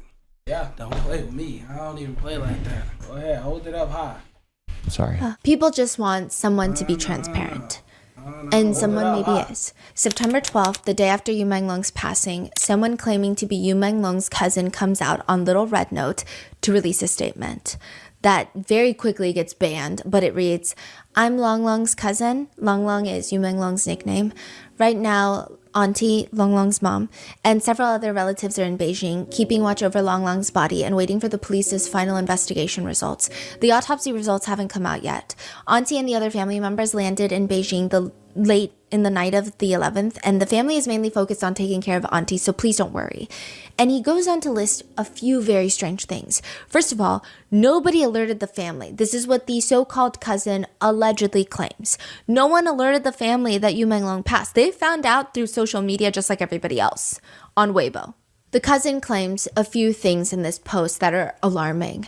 The police said that it was an accidental fall. According to them, what happened was pretty much what the media reported. So he's saying, like, the police haven't given any of our family members any additional information. They say that they were drinking at the friend's house until around 4 a.m. And then Long Long went into the bedroom, locked himself in the bedroom. And then at around 6 a.m., 2 hours later, The dinner party guests, they decide to leave and they go downstairs and they discover that he had fallen. And a neighbor walking her dog also discovers that he had fallen, and the police are called to the scene. Police take statements of everybody there, and everybody said that... So everybody was there the whole night? Cut it out. They were very close friends of Long Long. But this cousin is saying, I mean, I have talked to other people in this agency that I believe were close to Long Long, and they have told us specifically, the family specifically, that Long Long doesn't even know these people that well. Like, he's not friends with these people. He doesn't even know them like that. He just went because his manager asked him to. He also goes on to state that a few very strange things have happened. Long Long left his phone on the living room sofa. So he goes and he locks himself in this guest bedroom of a person he doesn't even really know, because again, they're like, we don't even know that he knows these people, but he's gonna sleep over at their house after getting wasted. It doesn't make any sense. And then he's gonna leave his phone on the living room sofa and then go into the bedroom by himself. Yeah. He also states that there were footprints on the windowsill where he fell. There were dust on the screen window that was found underneath his fingernails. There were marks of his feet scraping the screen window downstairs. He says that police spoke to the neighbors, and all they know is that there were like 3 bottles of liquor and 3 bottles of beer that were drunk, but there were no signs of drug use. Like, there was security cameras in the hallway captured everyone going upstairs, but nothing else. So do we know if he had alcohol in his system or anything like that? Do we know is that like a proven fact, or we don't know that yet? They didn't capture the fall. They just happened to be not working that day. That's what the alleged cousin, claims. The cousin also claims to say that statement that was released by Long Long's dissolved agency, that was written by the police and posted at the police station. He's saying this is weird. Like, it just doesn't make any sense. He's saying, like, we're not really learning anything. And after arriving, police asked for the entire family members' mobile and WeChat numbers and the hotel that the family had to stay at. They couldn't even book it themselves. They were like, no, the talent agency must book the hotel for the entire family. And we need to know which hotel and we need to know which rooms you guys are staying in, just so we can coordinate better if we need to reach you. But he's just saying it feels kind of weird. Additionally, he alleges that Yu Menglong's apartment where he lived in, family members aren't allowed in. Which, if this is a drunken fall, it's not a crime. Why can't they go into his apartment? It's not taped off. It's not a crime scene. He ends the post with, I understand a lot of this is necessary for the investigation and handling to control the media attention, but there are still so many things that I just really cannot understand. Initially, people believe that this is not Yu Menglong's cousin, that this is some random liar on the internet. But the cousin, alleged cousin, goes on to post a family photo which includes Yu Menglong in there. And back in 2011, Yu Menglong's account posted a comment under the cousin's page. So this is a pretty much valid. It is the cousin. Yeah. And then later, he goes on to post once more. The police came looking for me. Four of them. 2 cops, 2 detectives showed up. I'm not going to be updating this any further, so if you guys are looking for updates, you guys can just unfollow me. Then another later post. Yu Menglong's mother and relatives of Yu Menglong have all left Beijing. I'm not going to post anything more, so just unfollow me. Then the account gets deleted. Remember in the last episode, a lot of people were upset that this dissolved studio was the one to announce that the police ruled out any foul play, and they officially announced that Yu Menglong had passed. This dissolved studio that nobody knows who's even really controlling, maybe the police, like the cousin alleges, maybe somebody else. Even more suspiciously, though, September 16th, 2025, so this is 5 days after Yu Menglong's passing, the same studio releases another statement. This time they claim that it's Yu Menglong's mother that wants this statement out in the world. That she was like, can you please post this for me? Because no, I don't have social media, and I just want this out there. This is her alleged note to the public. In the recent days, I have suffered enormous pain. My beloved son, Yu Menglong, accidentally fell to his death after drinking, leaving us forever. This sudden tragedy has plunged us into deep grief. Police have informed me of their investigation results and all arrangements have been completed. I hope everyone will look at this accident rationally and stop making guesses. I also hope to return to a peaceful life as soon as possible, carrying my memories of Yu Menglong and living each day as best as I can. I believe this to be Yu Menglong's wish. She ain't say that. Netizens do not believe this statement to be real at all. Chief among those reasons, they don't think this is a mother who could write such a formal, official-sounding statement so soon after her son's passing. And even if she did believe that her son's passing was an accident, there's no celebration of his life. There are no kind words to her beloved son. There's no personal touch. The rumors are harmful. Stop asking questions. Move on. That's the theme of her message. After her son passes away, it just doesn't make sense. And he's only spoken fondly and kindly of his mom. It doesn't seem like they had bad relations at all.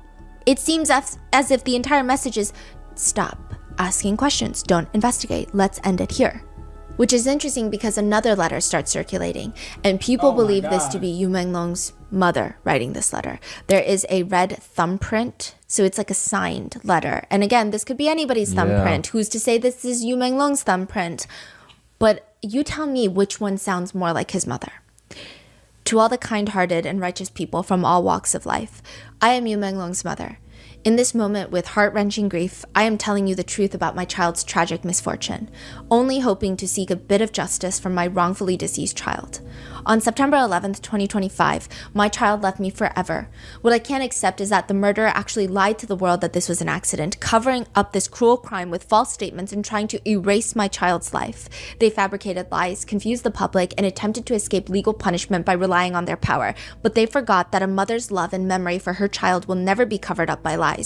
I have in my hands key clips before and after my child's accident, testimonial records of insiders. This is sufficient to prove that my child's death was by no means an accident, but deliberate harm. Since my child has left us, I have sought help countless times, only hoping that the murderer can be punished as he deserves and that my child can rest in peace in heaven. But so far, the murderer is still at large and even tried to suppress the truth and block my demands. I know my power is meager, but I am unwilling to give up. My child was once so sunny and so kind, and he should not leave this world with any grievances, and even less should the murderer downplay his life with the word accident. I earnestly implore every conscientious person, if you have ever known anything before or after my child's death, and if you are willing to speak up for justice, please help me get justice so that more people can know the truth. I also earnestly implore the relevant departments to face my demands squarely, thoroughly investigate this. Where's the mom? Where is she at? The mom is supposedly like moved out of Beijing. We need to talk to her. Case. Let the evidence speak for itself. Let the murderer pay for his actions. Return justice for my child. Return clarity to the world. I am willing to be responsible for every word I say, only hoping to comfort my child's spirit in heaven and let him know that his parents have never given up seeking justice for him. I don't know which one of these is real. I don't know if either of these are real. But if you had to choose, which one sounds real? And then there are speculations that the mother has been detained. There are also concerns that soon, if this conversation keeps going, that the authorities are going to start sharing information that looks badly on Yu Menglong. There has been growing accusations, not accusations, but there has been this alleged leaked document that has been going around with the official Beijing public security seal in the corner.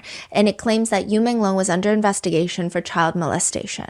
Nobody believes it, and I know that these are things that we should not cast doubt on, but with every cases like that though, that you have that in it, like that has to do with him.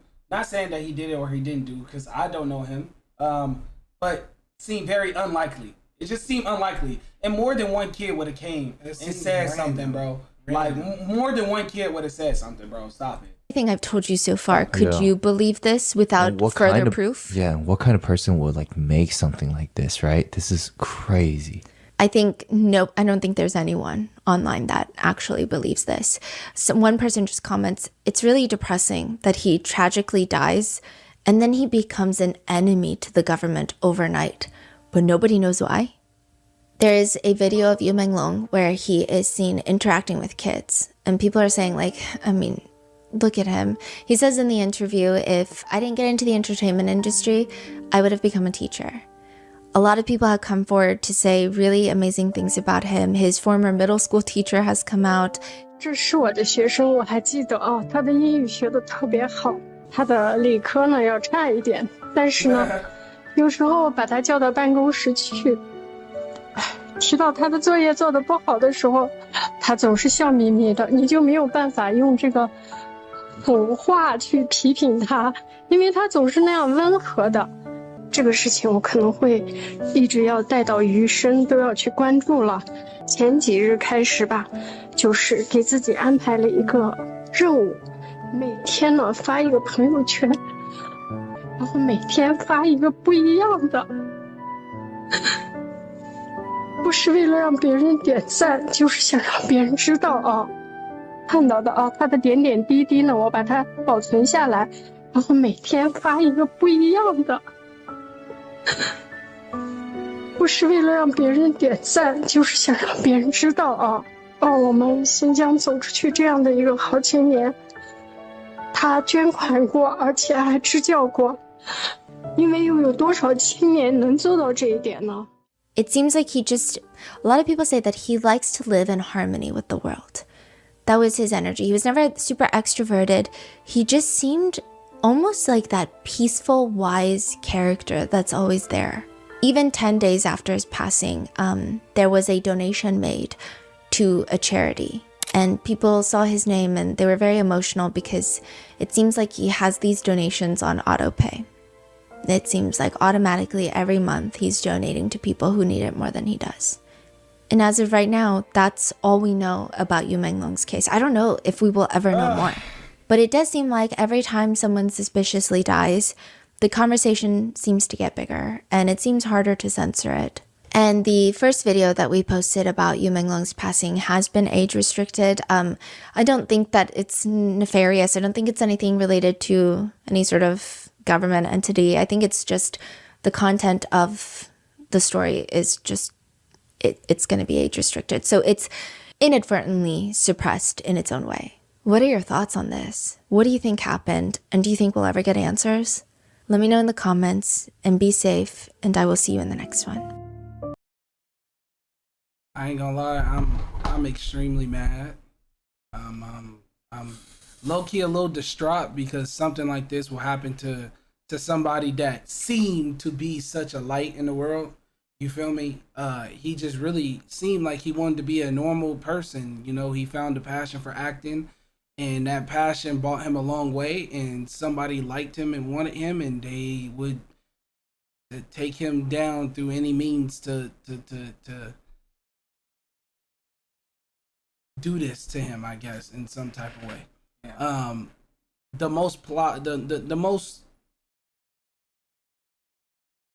The story that makes the most sense is that he was at this party. They did whatever they did to him, and he's no longer here with us. That's the most plausible. I don't understand why they haven't shown no CCTV. I don't understand why they haven't gave us no additional information. They're literally trying to erase that he even existed to begin with, which just doesn't make sense. So it's cool though, because believe it or not, these people will pay. And if they don't pay while they here, they gonna pay when they not here. Yeah. So thank y'all, YouTube. I forgot for a second. Thank you, YouTube, for being here. Thank you, Stephanie, for the video, man. I hope that man, y'all learned something today, and I hope y'all all stay safe as well, man. I don't even feel right promoting on this. I don't even want to promote, man. Yeah, love y'all, facts. And we out of here, man. Peace. Ah. Oh. No, hold on, wait. Wait, that